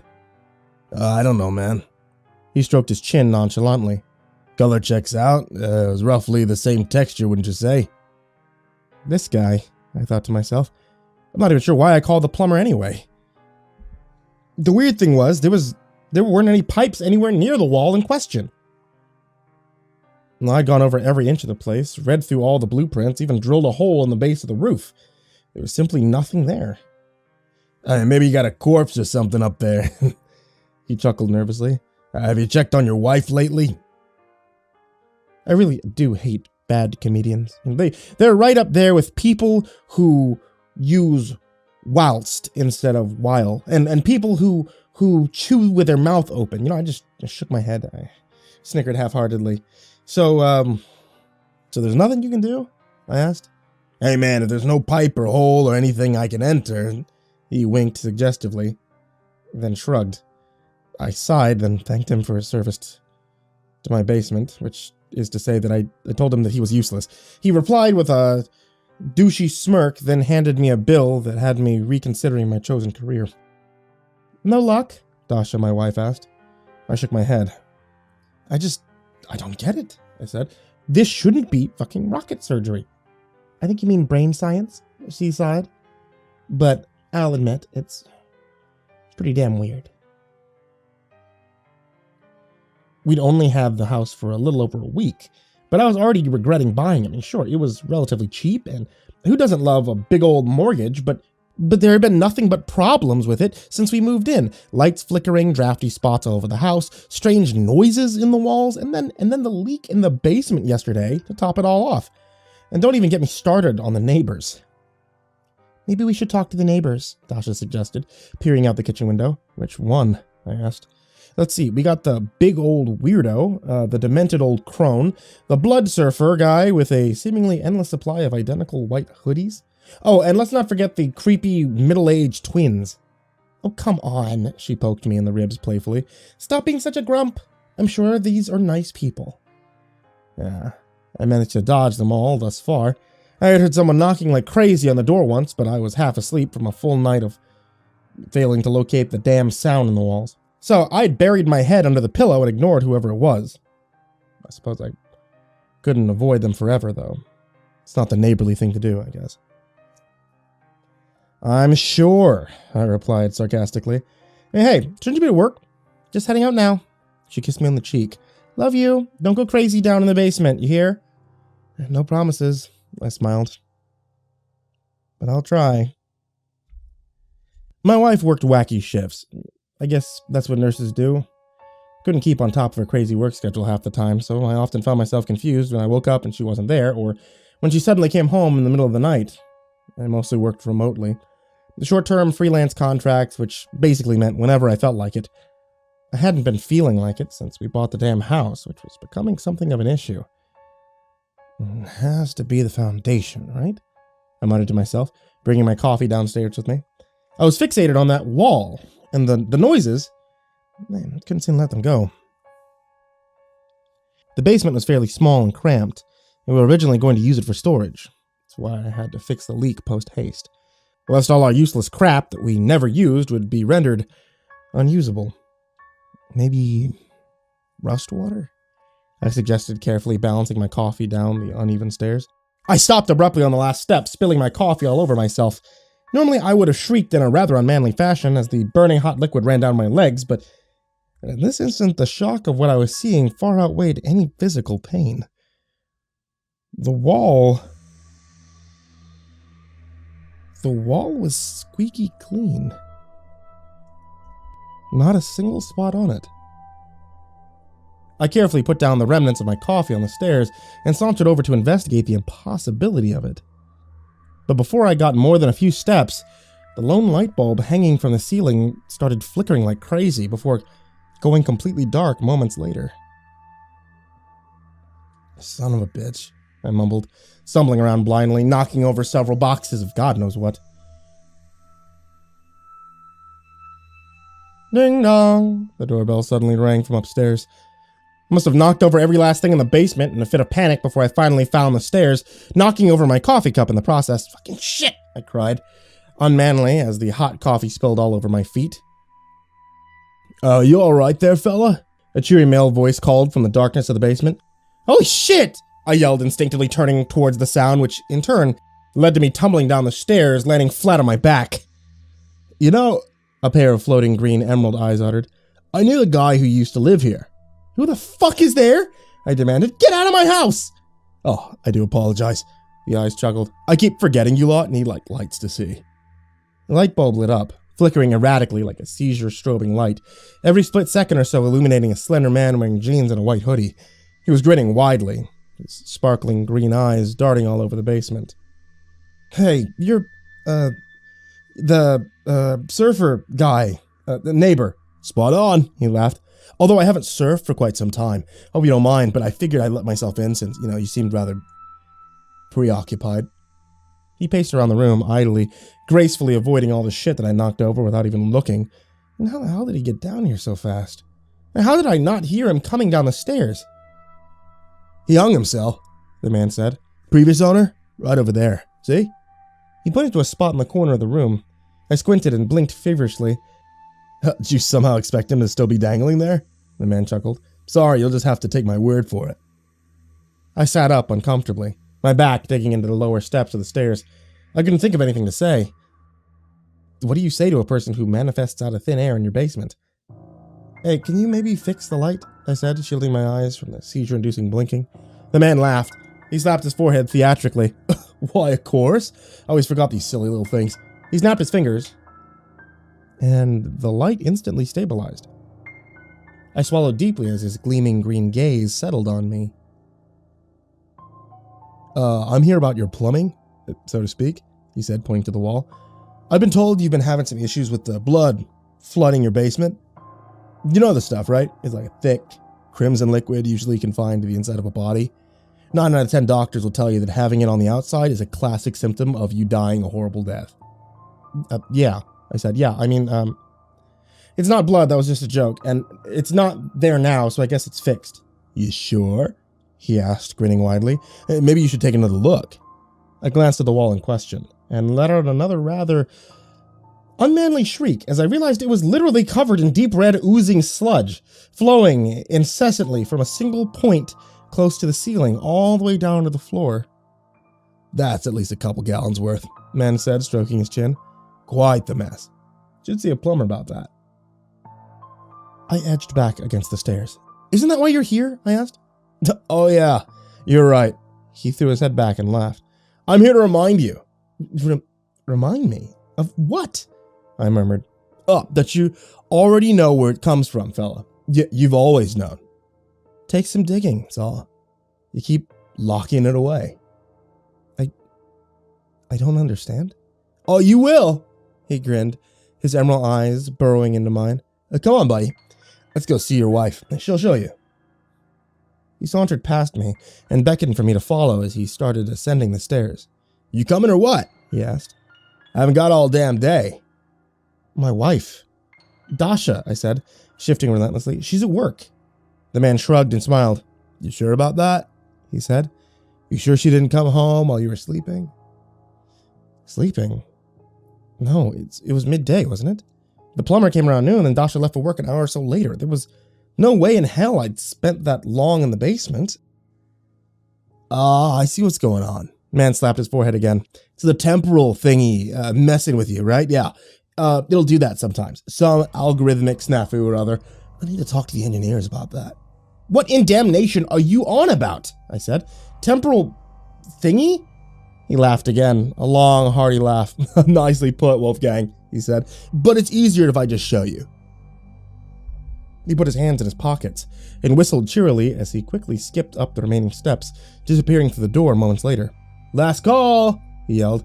I'm a busy man, got places to burn, people to eat, you know how it is. I sat for a while in the dim light, desperately trying to make sense of the situation. There was no such thing as sense, of course. Everything that had happened since the plumber left defied all logic and reason, but somehow it all seemed so familiar. Like I'd seen it happen before. I sighed deeply and I followed him up to the first floor. There you are, Wolfie boy, he grinned as I emerged through the door. I was just about to call off our arrangement, but I'm glad that you came through to your senses, as it were. Arrangement? I asked, staring up at the impossibly imposing figure before me. Come on, he said, and gave me a pat on the back. I shuddered as the freezing cold fingers dug into my flesh, if only for a brief moment. Trip down memory lane is required. I followed him through the kitchen into the hallway, momentarily losing focus when I noticed how utterly dark it was outside. Then regaining it again when I spotted the massive hole in the wall just outside the living room. I stood in absolute silence, just staring at it. It wasn't there before, was it? No, definitely not. I would have remembered a man-sized hole in the wall. I mean, surely that's not something you just forget. Couldn't figure it out, could you? He said, peering into the hole. Where are the sounds coming from? Rats in the walls, wolves in the walls, couldn't sleep, couldn't eat, couldn't leave it alone, just had to fix it. No, I said, blinking erratically. That's not what happened, that's not true. Sure it is, Wolfie, sure it is, he said darkly, staring at me. You weren't all Looney Tunes when you couldn't eat your cereal in peace, tore into the wall with a sledgehammer. I mean, I get it. Breakfast is the most important meal of the day. No, I didn't. I edged myself back confused. I mean, I can't remember. I can't. Thing is, Wolfie, he said, it's dangerous to tear down walls when you don't know what you're doing. Some of those suckers are load-bearing, Sure, it might be structurally sound for a little while, but imagine your wife coming home in the dead of night all tired and grumpy from a long, strenuous shift, and she notices there's a giant flipping hole in the wall. And she's all like, what in everlasting damnation has Wolfie been up to now? And pops in there for a quick gander, bumps into the wrong thing, and boom! Roof collapses on her squishy body, splitting her skull open like a ripe melon. Blood steadily flooding into a pool in the corner, slowly seeping down, down, down. Ugh. Man, wouldn't that be something? I swallowed deeply. Tears manifesting in my eyes. Out of nowhere, my hands trembling like crisp autumn leaves, heart pounding out of my chest. No, I murmured weakly. It can't... That's not what happened. The man snickered and pointed to the hole. One way to find out, Wolfie boy, he said. Just a quick look. Then we can talk. It only took a moment for me to peer into the hole. It was the longest moment of my life. Dust swirled in hypnotizing patterns within the small, cramped hole, and in the corner I could see a massive pile of rubble, bricks, boards, nails, girders, a pair of unnaturally pale feet sticking out wearing Dasha's shoes that I got her for her birthday the year they were on sale. So cheap, half price, and the blood, oh god, the blood, so much blood, oceans of it, spilling off into creeks, rivers, floods, all leading to a single corner, seeping down, down, down. No, I cried. Dasha, please, God, no! I don't know why, but I started clearing the debris. Diving into the pile, throwing stones and bricks and boards every which way. She was long dead. Every last part of me knew that, but it didn't matter. Doesn't matter. You have to be sure. You gotta be sure. Can't let there be a doubt. It's my fault. My fault. Dasha, it's all my fault. This is all your fault. The man chuckled. That's how these things usually go, Wolfie boy. Guilt, despair, damnation, anguish, all the sweet emotions you mistake for love. Not love, Wolfgang. It's self-preservation. You lot can't handle the pain, so you come to me for the absolute solution. You come to me for absolution. Shut up, I yelled. Shut up! Shut up! Excuse me. He held up his hand dramatically. Just spitting the truth over here. I mean, didn't mean anything by it. Let me know when you're ready to talk about our arrangement. I collapsed in a pile, sobbing inconsolably. Arrangement? I sniffed. What do you mean? He laughed heartily. Wolfgang, Wolfgang. How have you not caught on yet? I mean, I'm a deal maker by trade. Surely you've gathered that much by now. You mean... I dried my tears and stared at him. You mean you can save her? Oh, I do apologize, he said, grinning widely. I still seem to be under the impression that this is the first time that we've been having this conversation. That one is on me, Wolfie boy. Temporal, snafu, and all that. What do you mean? I yelled hysterically. Can you just tell me already? He crouched down in front of me. This isn't our first talk, Wolfgang, he said. In fact, I lost count. But I'm guessing that we're up to the hundreds by now. It always ends the same. But I do like to check up on my clients, in case they're experiencing dealer's remorse. What? I whispered. What talk? What are you offering me? He laughed again. Your wife. Sweet, perfect Dasha. Of course, I could give her back. Just like that. He snapped his fingers. But there's a catch. Always a catch. I sat up, meeting his unflinching gaze. What? I asked. My soul? You want my soul? Just take it! And whatever would I do with that? He chuckled. Then what? I yelled. What do you want? Oh, it's really simple, he said. You can have this glimpse of her. A few minutes every morning before she leaves for work. That's it. Some back and forth banter, a kiss on the cheek, and goodbye. Then you'll wake up, discovering her body all mashed up to tasty, sludgy corpse juice. Go through all that again. All the horror, all the guilt, all the pain, all the suffering, all that. For 5 minutes of her. Hardly seems worth it, does it? I nodded weakly. It is worth it, I said. It will always be worth it. Well then, he grinned. Who am I to stand in the way of perpetual self-inflicted torment? He grabbed my hand and shook it vigorously. See you tomorrow, Wolfie boy, he said. Always a pleasure. He disappeared out the hole without a sound, leaving me a sobbing, convulsing mass on top of the crushed corpse of my wife. My sweet, perfect Dasha. I'll never let you go. I'll always choose the agony. There's no compromise, no option, no other way. Before I go back, before I lose myself, I have to remind myself. I have to remember, always remember, never let it go. Never let her go. It is worth it.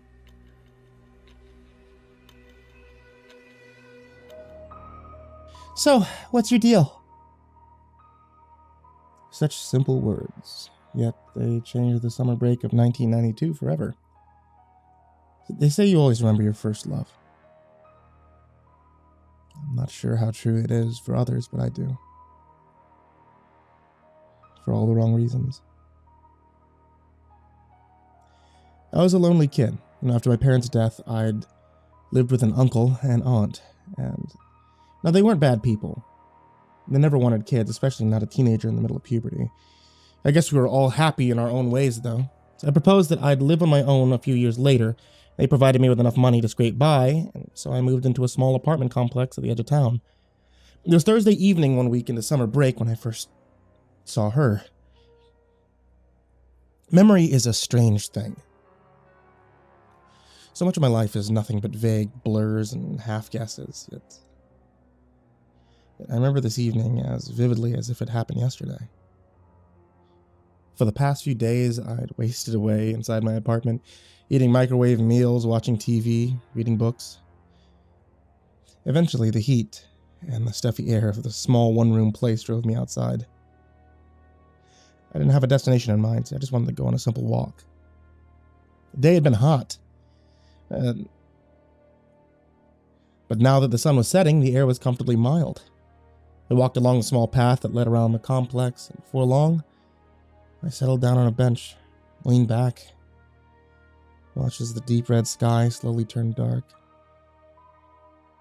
Sounds of the town had quieted down. The bustle of people and cars were replaced by cicadas and the chirping of lonely birds nearby. I inhaled the evening air deeply before I took out my small notebook and scribbled down a few awkward lines.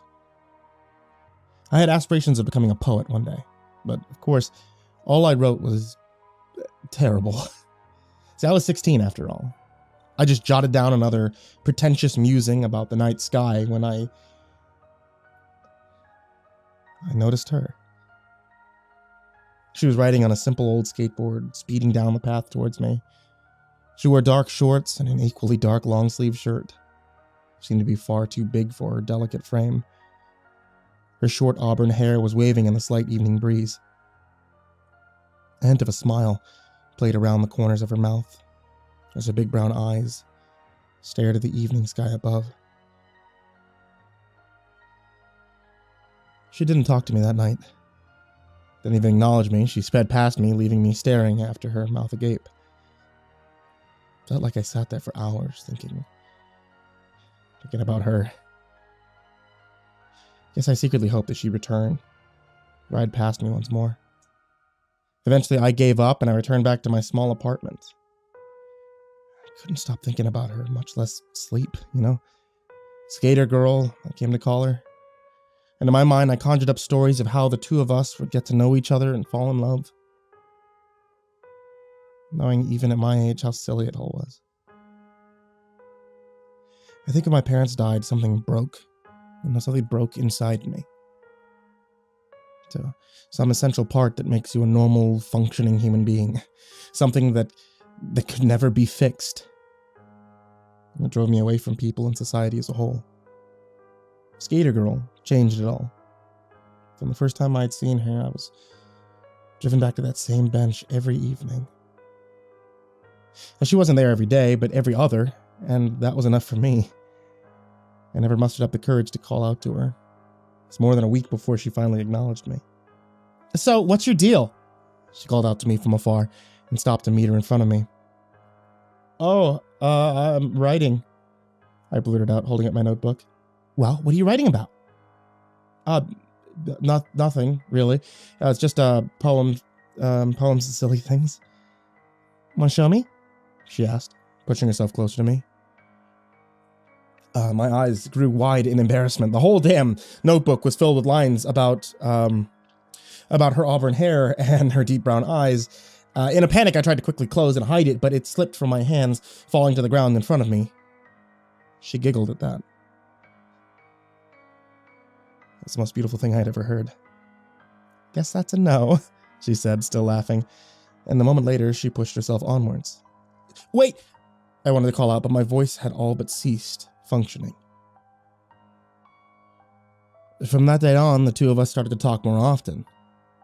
There was never more than a few lines at a time, but this tad bit of interaction was enough for me. Can I read one of your poems? She asked me one day.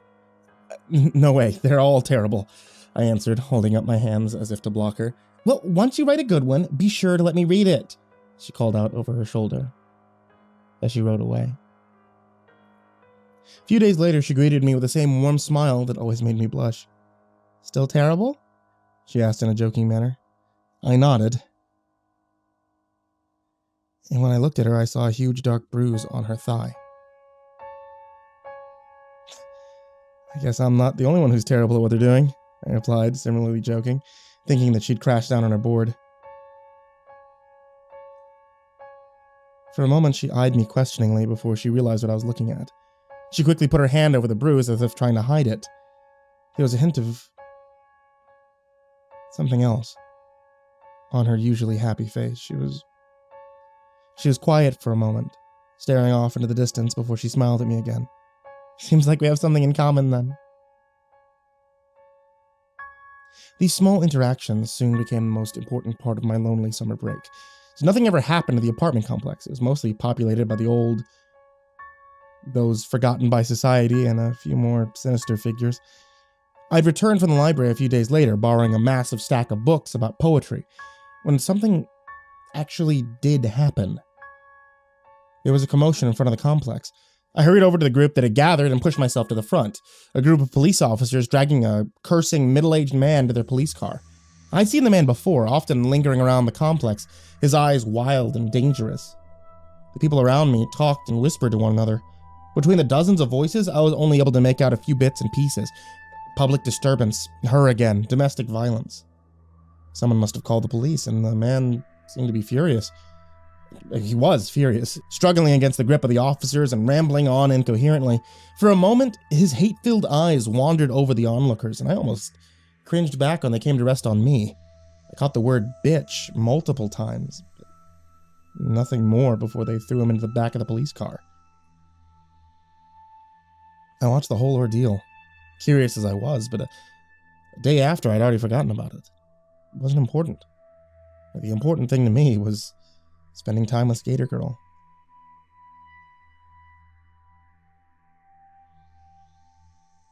Half a week passed before I saw her again. She was still wearing the same sloppy clothes. Her hair looked as wild as always. She smiled at me as she approached. Any luck yet? She asked, giggling. None, I said, shaking my head. You know, you spend an awful lot of time on something you're not good at. I shrugged. Guess I'm enjoying it.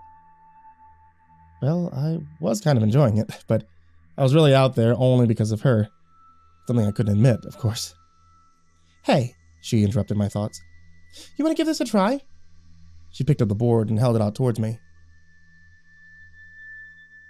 I stared at her, taken aback, but found myself nodding.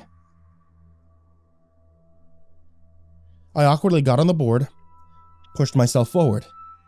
Hey, this is pretty... The word never left my lips as I lost my balance, fell into my hands, and propelled the board backwards. I was greeted by bursting laughter from Skater Girl. Oh my god, she pressed out. You are really terrible. I stumbled to my feet and gave her a weak smile before I went to get the board. She was still laughing when I handed it to her, but she wasn't mocking me. Soon I started to laugh as well. All right, I'll teach you, she said with a big smile. My face felt hot all of a sudden. I felt my heart pounding heavily in my chest. Sure, was all I could say. For the next half hour, she tried her best to teach me the basics, but it was futile. I fell down half a dozen times, scraping up my knees in the process. I was content to keep things going, but she finally took the board from me. This is hopeless, she giggled, shaking her head. I sighed and sat down on the bench again. For the first time, she joined me. For a while, neither of us spoke. Do you ever look up at the sky? She suddenly asked. Sure. What do you... No, I mean, do you ever really look at the stars? Aren't they beautiful? You know? She started in a quieter voice than usual. Sometimes I wonder what it's like up there. To be a star in the sky, you know? For a moment I looked away from her, and up at the sky, at the countless stars above us. I saw that she too was looking up with her wide, deep eyes. There was a sad smile on her face, and she appeared to be deep in thought. For a moment I thought she'd start to cry. Life's strange, isn't it? She finally asked, turning back towards me. I was too surprised to say anything. Maybe you should write about that.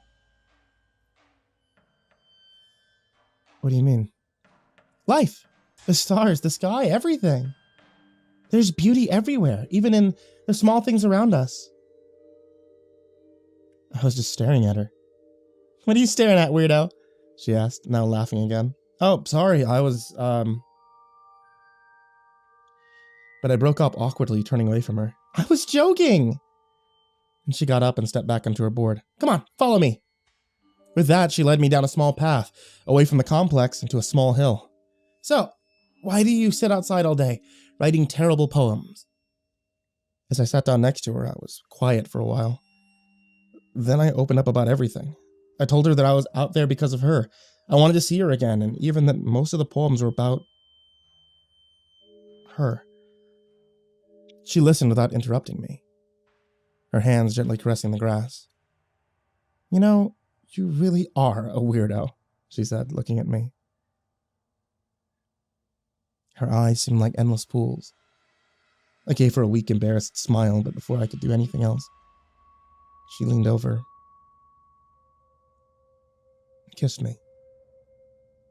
It was an awkward, sloppy kiss, but it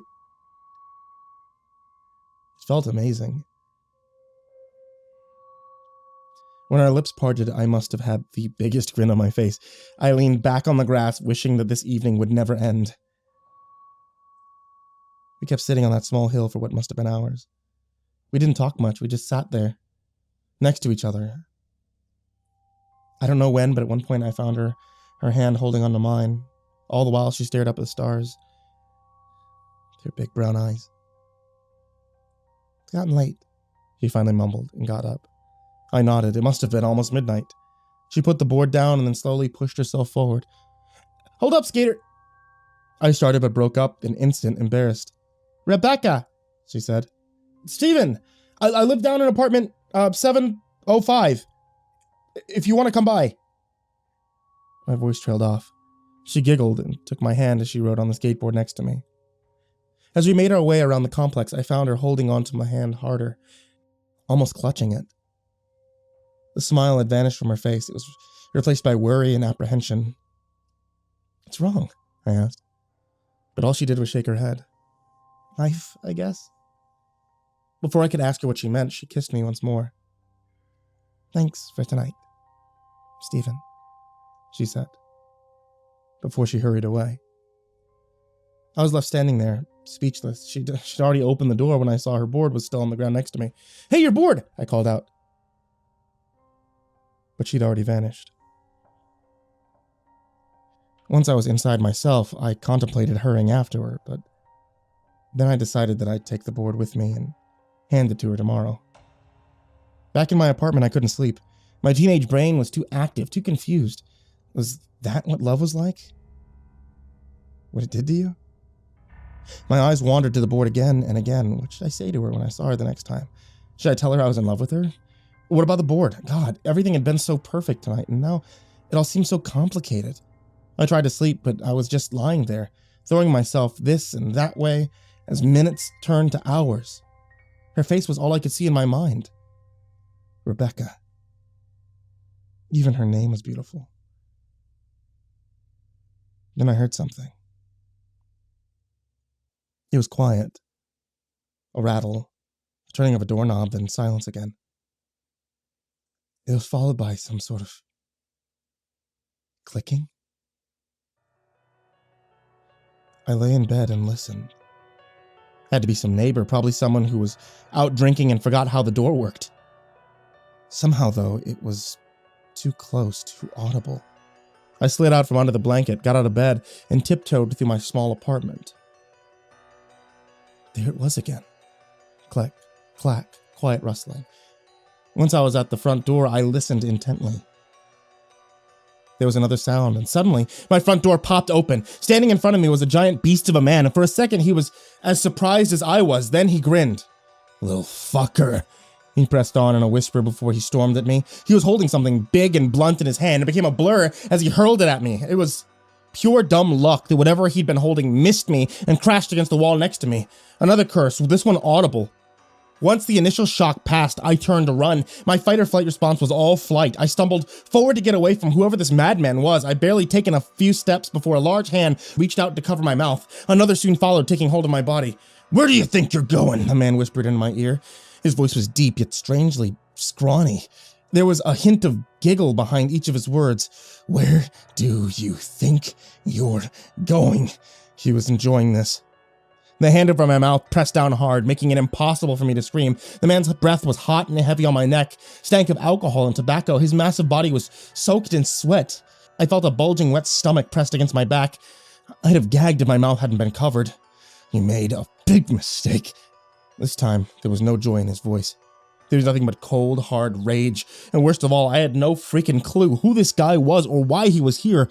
I was shoved forward. For a moment, he let go of my body and I struggled, squirming against the hand covering my mouth. I tried to get away, but he was so much stronger than me. I tried to scream, but all that escaped my mouth was a quiet, inaudible yelp. And then his hand returned, this time going for my crotch. Pain shot through my whole body as he began to squeeze. "Was it fun? You enjoyed touching her?" The hell was he talking about? I shuffled to my feet, trying to press my legs together to get him off of me, but it was futile. "Shouldn't have done it. Shouldn't have. Oh, but you won't ever do it again." As his giant paw of a hand closed, I was nothing but pain and panic. And then I felt something hot between my legs. And for a moment, I thought he'd ripped or torn something apart before I realized I must have peed myself. His hand jerked away. "What the fuck?" the man called out in disgust. And then, in a short moment, I bit down on his hand as hard as I could. There was another scream, this one short and strangely high-pitched, and a moment later I was free, stumbling away from the man. A few meters between me and the front door felt like the longest distance I'd ever crossed in my entire life. "No, you won't!" he yelled as I heard his heavy footsteps as he rushed after me, and one more meter, I was outside, the hallway, down, just go down, I told myself. I opened my mouth to scream, but it was too late. Once more, his giant hand covered my mouth. "Gonna enjoy cutting you up," he laughed in my ear as he dragged me backwards. "Someone, please, someone," I pleaded in tears streaming down from my eyes. It was no good. No one was coming. No one. I struggled once more. It was my last surge of energy before I gave up. Exhausted. Futility took over. This was it. This guy, whoever he was going to kill me, and then it happened. Gravity's hold over me stopped. I was thrown up into the air. For a blink of an eye, I was entirely weightless. Before I could understand what was happening, I crashed down again. There was a sickening crunch below me, and a moment later, the hands holding me let go. I pulled the man's heavy arms off me and crawled away from him. And that's when I saw it. Skater Girl's board. The wondrous coincidence was cut short by a groan from the man behind me, and that's when I ran. I didn't get far before I stumbled into one of my neighbors. The old man started to belittle me about the ruckus I was causing in this time of night, but when he saw the state I was in, he knew something was wrong. It wasn't long before the police arrived. The man was still there, still on the floor of my apartment. Skateboard that he tripped on still next to him. He was knocked out cold. It was the next day that I learned who the man was and why he'd come to the apartment, and that day I also learned a lot more about Skater Girl, about Rebecca. The man who appeared at my doorstep had been the boyfriend of Rebecca's mother. Joe, I think that's what his name was. He was abusive. drug addicted, a piece of shit. He was the type who preyed on weak women, precisely like Rebecca's mom, a woman who had her own share of problems and a habit of taking to the bottle. It had been too dark that night, but when I saw the picture, I knew that it was the guy who'd been taken in by the police half a week ago. Neighbors had called the police after yet another fight between him and Rebecca's mom. Scared as she was of him, she refused to give a statement, and eventually Joe was released, and once he was out, he wanted revenge. It didn't matter against whom. That night, he returned. He flipped out, and he murdered Rebecca's mother in cold blood. After that, he waited for Rebecca. And that's when he'd seen me with her, and that's why he came after me. Once he was done with Rebecca. I don't remember how I made it through the weeks and months following her death. Life was nothing but vague blurs, apathy, depression. It was later that the statement and rumors of neighbors painted a fuller picture for me. Joe had come after Rebecca's mother, but soon he'd been more interested in her teenage daughter. No one knew, of course, but many had their suspicions about what happened during those nights when her mom had passed out from drinking. Rebecca hadn't been the manic pixie dream girl I came to call Skater Girl. She wasn't a mysterious and dreamy girl. She'd been a troubled, torn, and abused soul. She was so at wonder with the outside world because her own was filled with nothing but terror. I still remember. I remember her eyes when she stared at the stars. I never realized it was desperation and hope that filled them. Those few words she said that night, what it would be like to be a star in the sky. The moment I knew everything, it was so obvious, and I realized how dumb and ignorant that I'd been. I never bothered to ask who Rebecca really was or what was going on in her mind. Instead, I'd made her into Skater Girl. Not a real person, but the cute, mysterious girl of my dreams. A girl who did nothing but ride her board in the evenings. Who wore ill-fitting, oversized clothes and stared into the night sky. I often wonder what must have happened that night, what Joe must have done to her before he came to me, and sometimes during those worst nights when the guilt eats away at me, I wonder what would have happened if I'd gone after her. If I decided to return her board then and there. It's been so long since then.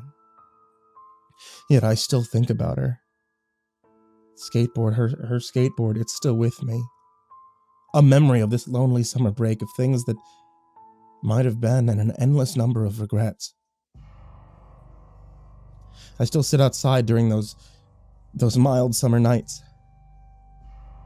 Just a lonely guy, sitting on a bench in a park, writing his poems. Oh, they're still terrible. Still rambling messes about life, the sky, the stars. And of course about auburn hair. With each passing year, though, I feel that they get a little less terrible. And I hope that one day I can finally get one of them right. After all those years, her words still ring in my ears as if it'd been yesterday. Well, once you write a good one, be sure to let me read it. Sure, Rebecca. I will.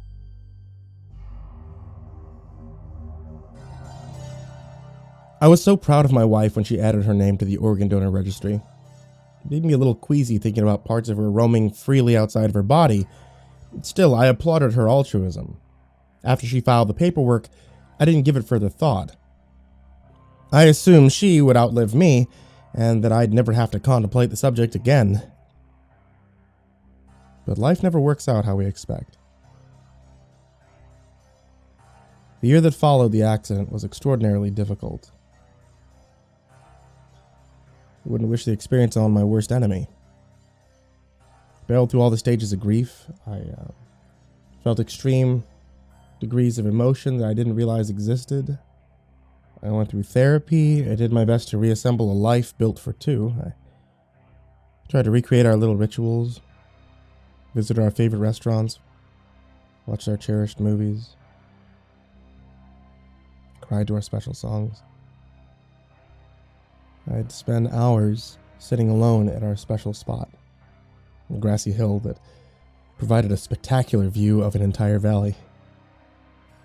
We used to watch the sunset here, hold hands like smitten lovers. Months went by. I persevered, I grieved, I healed. I dreaded the 1-year anniversary of her death. While I knew it was going to be difficult, the events of that night exceeded my expectations.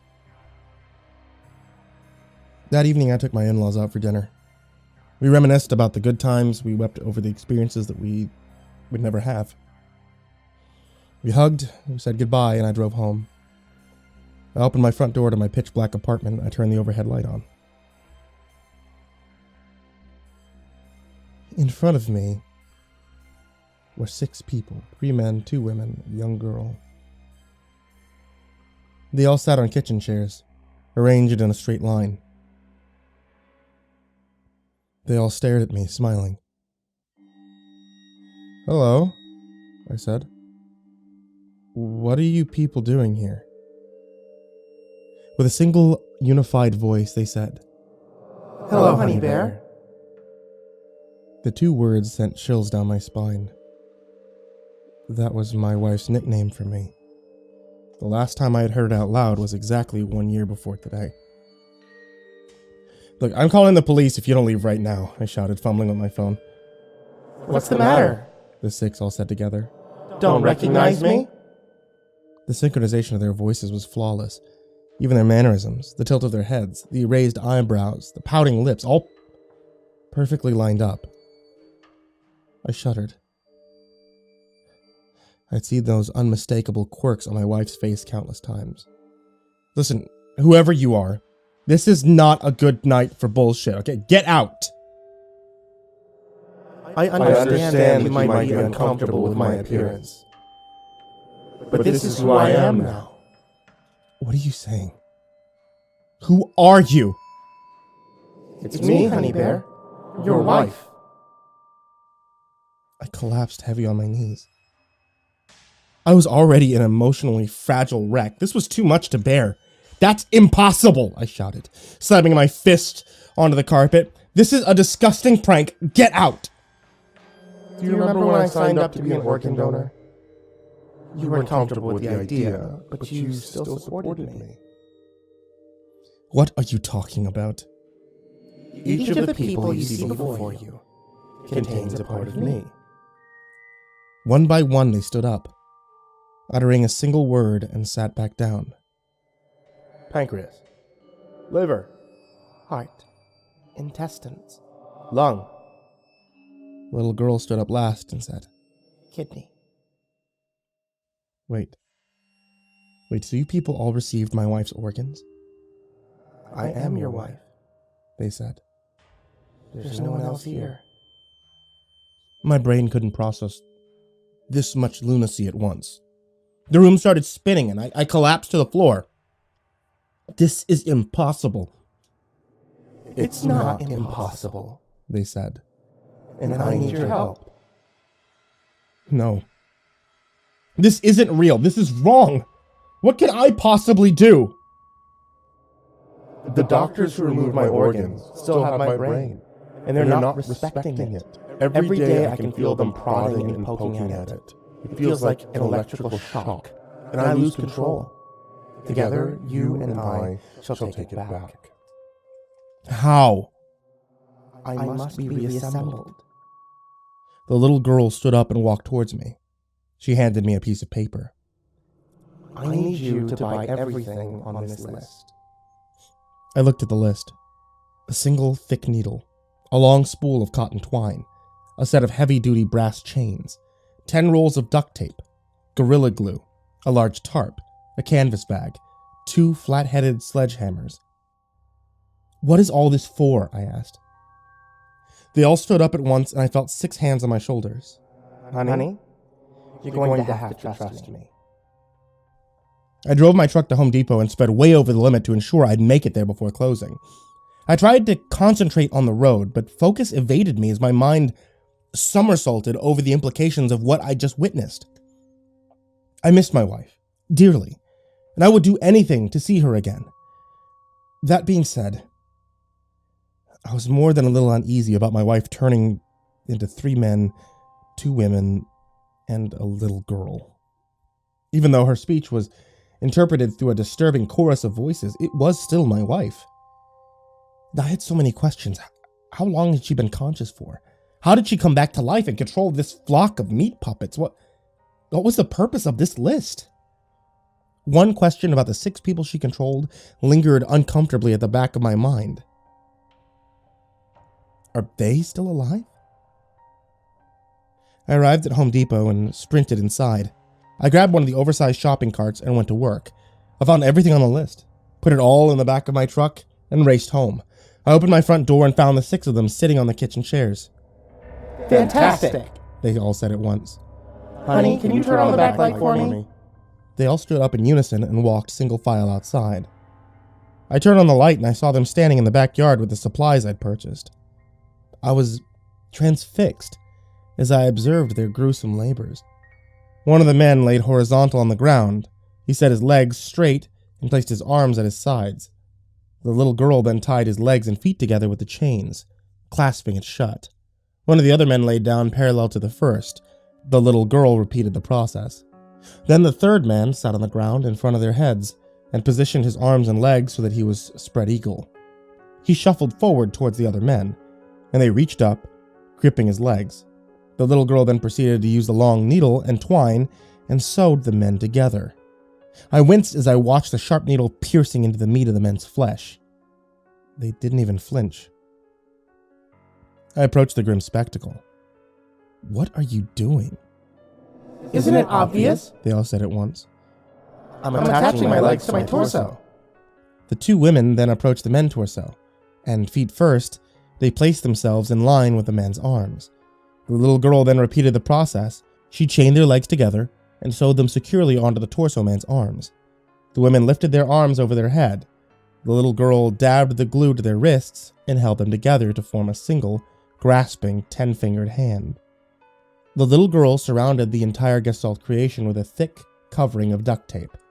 And finally, she took the canvas sack, slung it around the neck of the torso man, and hopped inside. She propped herself up top, giving the monstrosity a comically undersized head. I recoiled and went limp as I saw the abomination stand up. I was amazed by its flexibility. The man legs didn't appear to struggle with the weight, and the women arms moved with surprising facility. 6 bodies became the ultimate composite wife. She looked like a gross, fleshy Voltron. Sweetie? All the mouths said at once. Would you mind grabbing a sledgehammer and tarp and meeting me at the truck? The monster lurched forward, walking around the house and disappearing from sight. I grabbed the sledgehammer and made for the truck. When I arrived, my wife was sitting upright on the truck's bed. She looked like a giant in an undersized lounge chair. Okay, kiddo. I need you to drive me to the university's research hospital. That's where my brain is held. You want me to drive you? I stammered. Won't people see you? No, silly. That's why I asked you to grab a tarp. I pulled the tarp over top of them and tied it down. I put the 2 sledgehammers in the back seat and drove. It wasn't a long drive. By this point, it was well past 10 p.m. There were people milling about, but none reacted to the oversized, benign-looking truck. I parked in front of the hospital. There were some lights on, but no visible activity. We're here, I said, and drew back the tarp. Perfect. You're the best, sweetheart. Do you mind passing me the sledgehammers? I handed her the 2 massive bludgeons, and she grabbed each of them firmly with her 10-fingered hands. She lumbered over to the building's glass facade. She didn't fit, so she smashed her way in. 15 minutes later, she emerged from the shattered front entrance. She was covered in blood and bits of viscera. She no longer held the sledgehammers. Instead, she clutched a glass jar in one hand and a sheath of paper in the other. I got it. Let's get out of here. She climbed into the back of my truck, and I stretched the tarp back over her. I heard sirens approaching as I sped away from the hospital. 10 minutes later, I felt confident that we weren't being followed. I heard a gentle tapping on the back window. Hey, sweetie, my wife said. Do you know it would mean a lot to me if we went to our special place? I knew exactly what she meant. The grassy hill that overlooked the valley. It wasn't far. When we arrived, we had the place to ourselves. I stopped the truck, I tore back the tarp. I held my hand out to help my wife down. Thank you, sweetie, for everything. She plopped her brain out of the glass jar and placed it securely in the sack with the little girl. I saw that she was still holding the handful of papers. What is that? I asked. It's all the paperwork you need to set up an organ donation. I got it for you. For me? If it worked for me, maybe it'll work for you, she said. Each of her faces looked really hopeful. I wasn't sure if I liked where this was going. Don't I have to die first? I asked. We'll worry about that later. She towered over me and gave me a gigantic hug. She surrounded me with her human arms, and I felt the warm, duct-tape bodies of 6 people press up against me. Nothing else mattered. I had my wife back. We sat together for hours, holding hands. I sat in her massive lap. We watched the sunrise together. And we watched the sunrise together.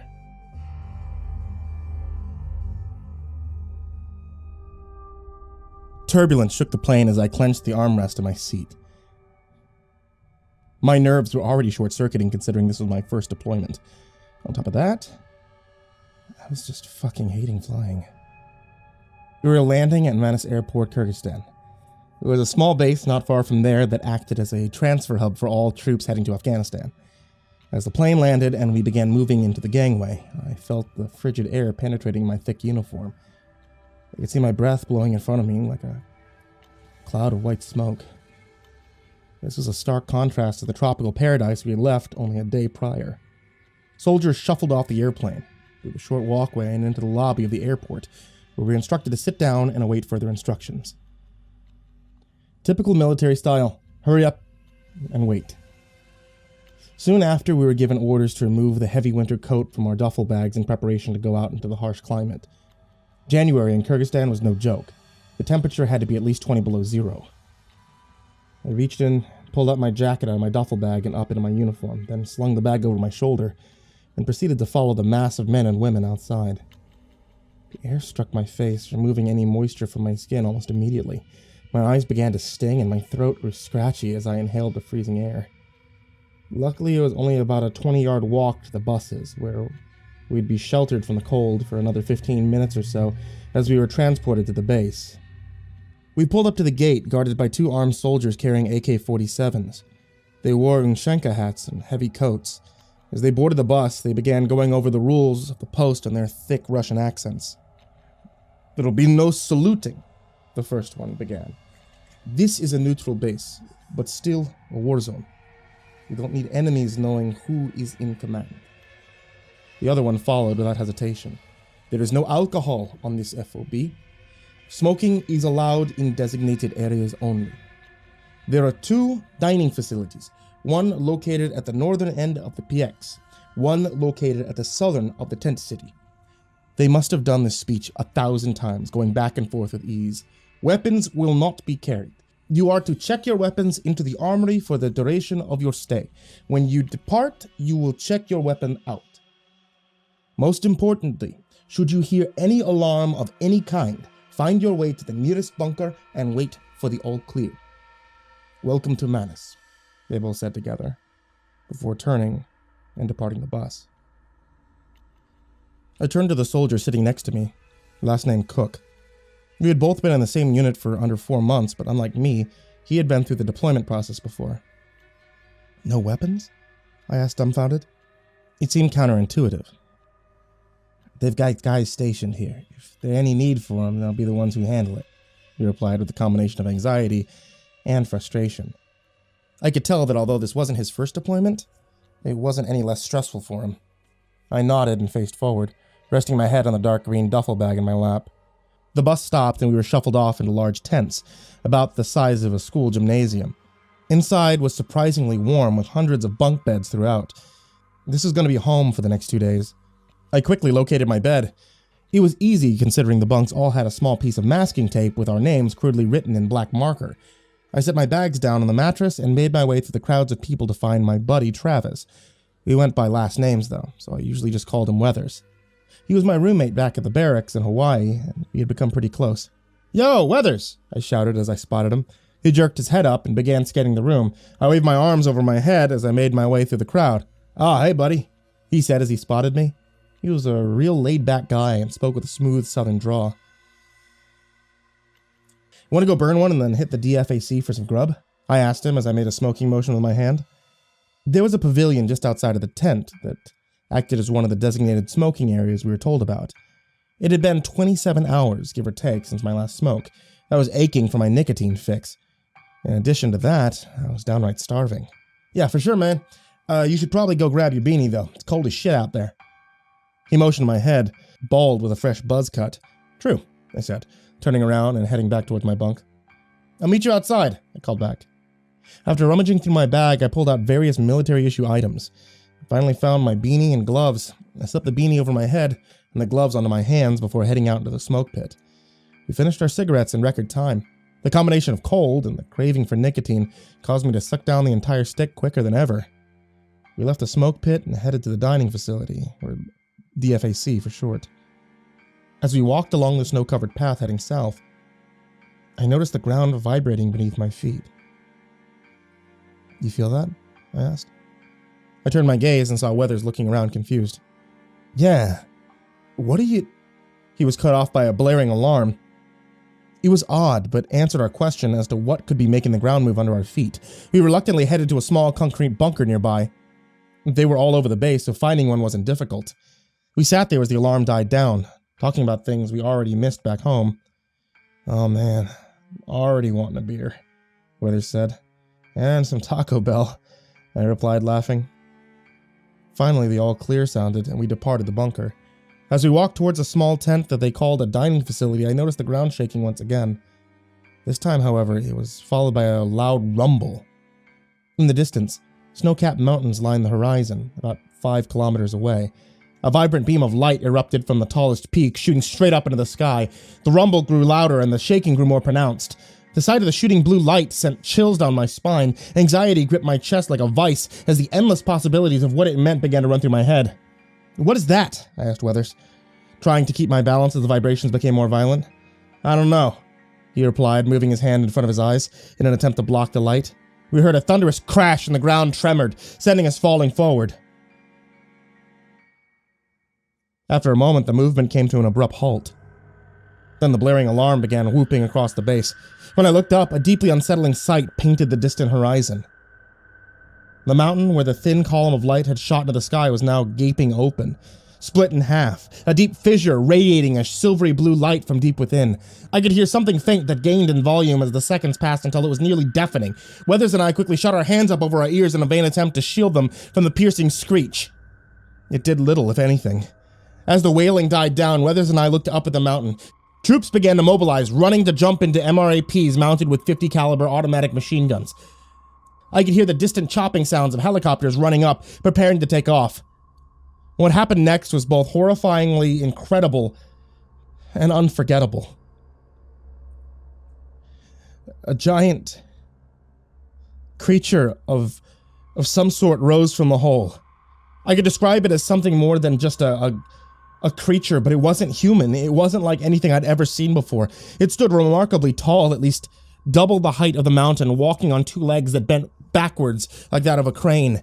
Its skin, if I could call it that, consisted of large scales in a deep metallic red color. 4 arm-like appendages protruded from its torso. Each arm had 3 long bony fingers with sharp pointed black talons. The head was hideous, something like an upside-down triangle perched atop a thin neck.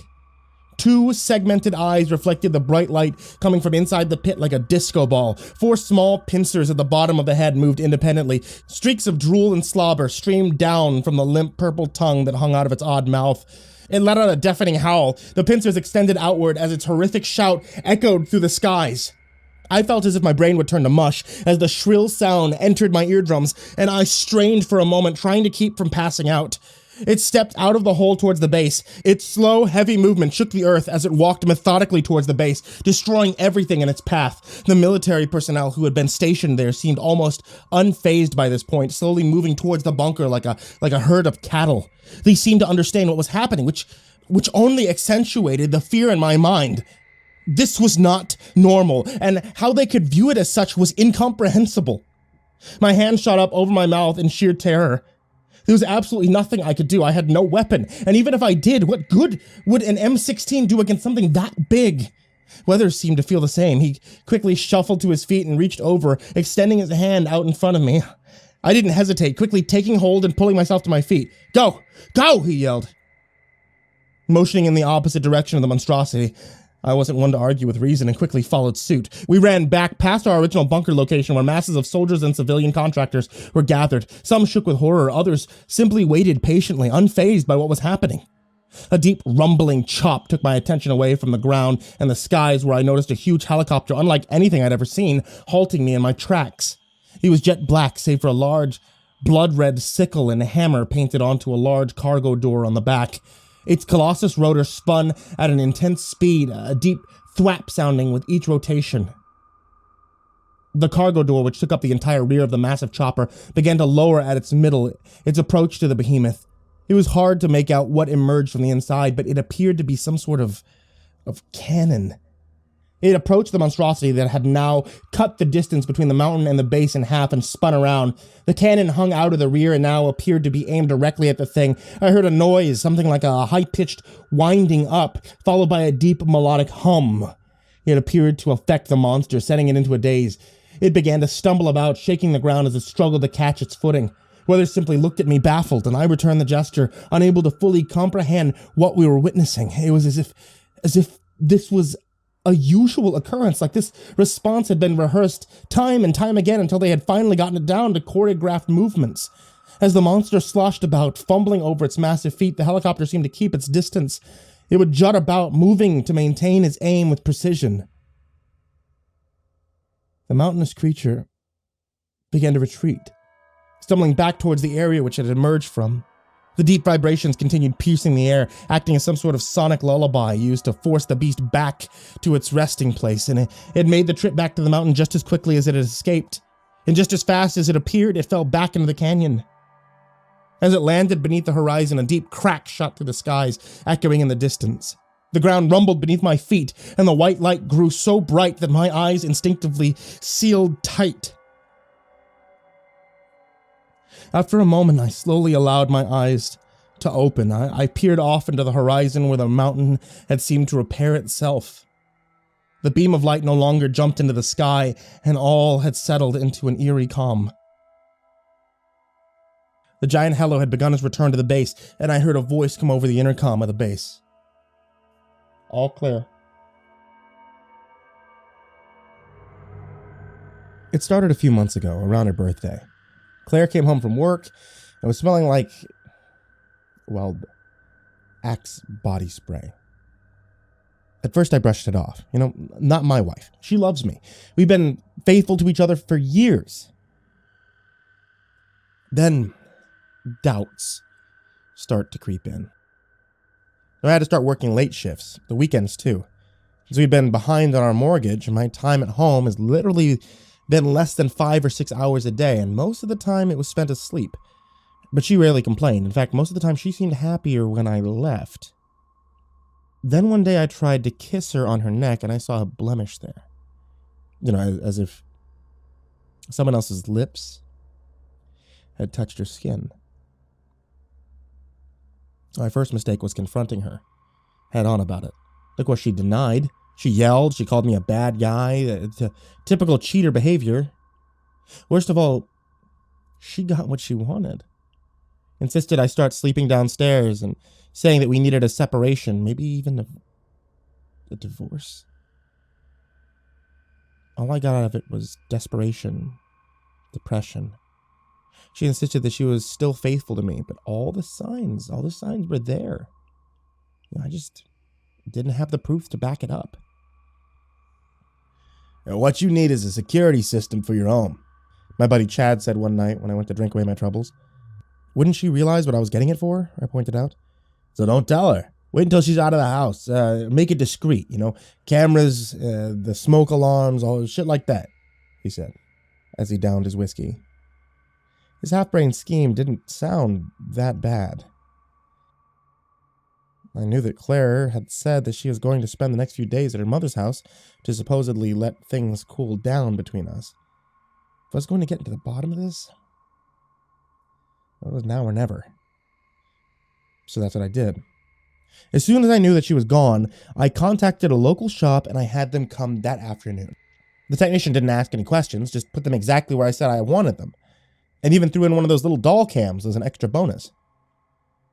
I give it to Claire as a peace offering, saying that I was sorry for the accusations. That sounds stupid, I know. What are the chances that she would even leave the doll around to let me listen in on her? But then, I know my wife. She's sweet, kind, and loving, sure, but she's also very predictable. She put the stuffed doll exactly where I thought she would. I let a few more days pass. Kept things amicable between us as I went to and from work, and then the next time I was off, and she again insisted that she didn't want to spend any time with me alone. I went to check the cameras. Finally, I could get the answers that I was looking for. The grainy tape started up around 13 minutes past 7 the previous night. It was about half an hour after I left for work, and I saw my wife sitting there on the bed, wearing nothing but a sheer robe, staring up at the ceiling. Now, at first, I was puzzled. I puzzled over what she might be doing. She was perfectly still. She had her back turned against the camera as she took off her robe, and I saw what looked like little marks on the edge of her shoulders. And then I saw a man enter the picture, and I knew. I knew I was right. She placed him on the bed, ready to mount him, and I almost wanted to turn and run away, disgusted at what she was about to do. And then, to my amazement, I watched as those little bumps began to gently push her skin outward. At first, it wasn't noticeable, just a slow curling of her back, and then suddenly the movement quickened and long pieces of bone broke out at each side. They made a cracking noise as I heard my wife scream out. I don't know if it was a sound of pleasure or pain. The bones pushed back to the side and started to form sinew and stretched the skin to its limits, and I realized that they were forming what appeared to be wings.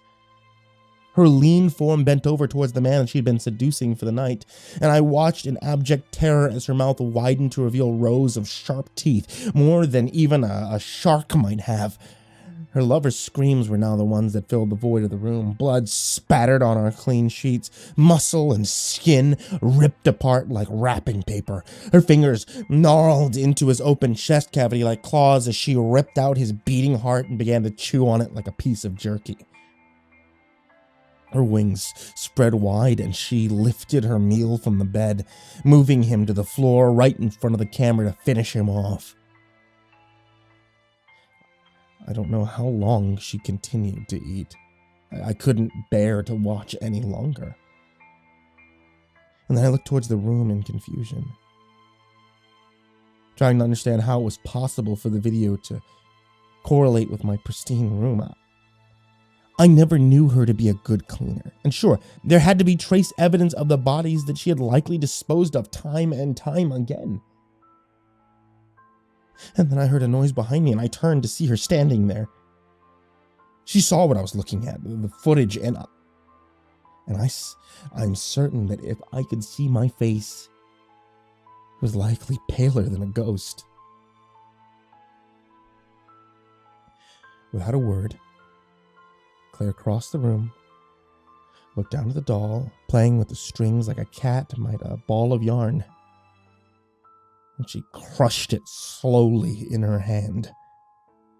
It took less than a few seconds for her to reduce it to rubble. Moving to the bed, she crossed her legs and smiled at me. Same way she had when we first started dating.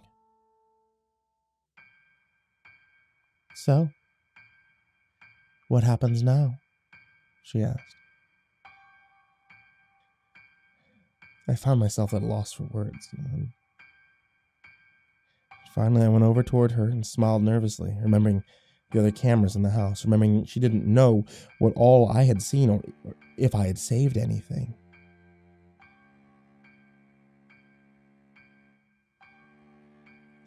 I get everything in the divorce. Or I will leak what I have all over the internet to every priest, every demon hunter, and damn X-Files junkie that there is. Is that clear? I said, with the best poker face I could muster. I knew she could kill me in a heartbeat. But I also knew, if that was her goal, she would have done that years ago. She needed me. For what, I don't know. But all she did was nod. And kiss me. Slowly. It was fun while it lasted. Wasn't it? She asked as she got up from the bed. I never saw her again after that night. And I hope I never do. Oh, and one more thing. I don't think that I'm ever going to uninstall these cameras.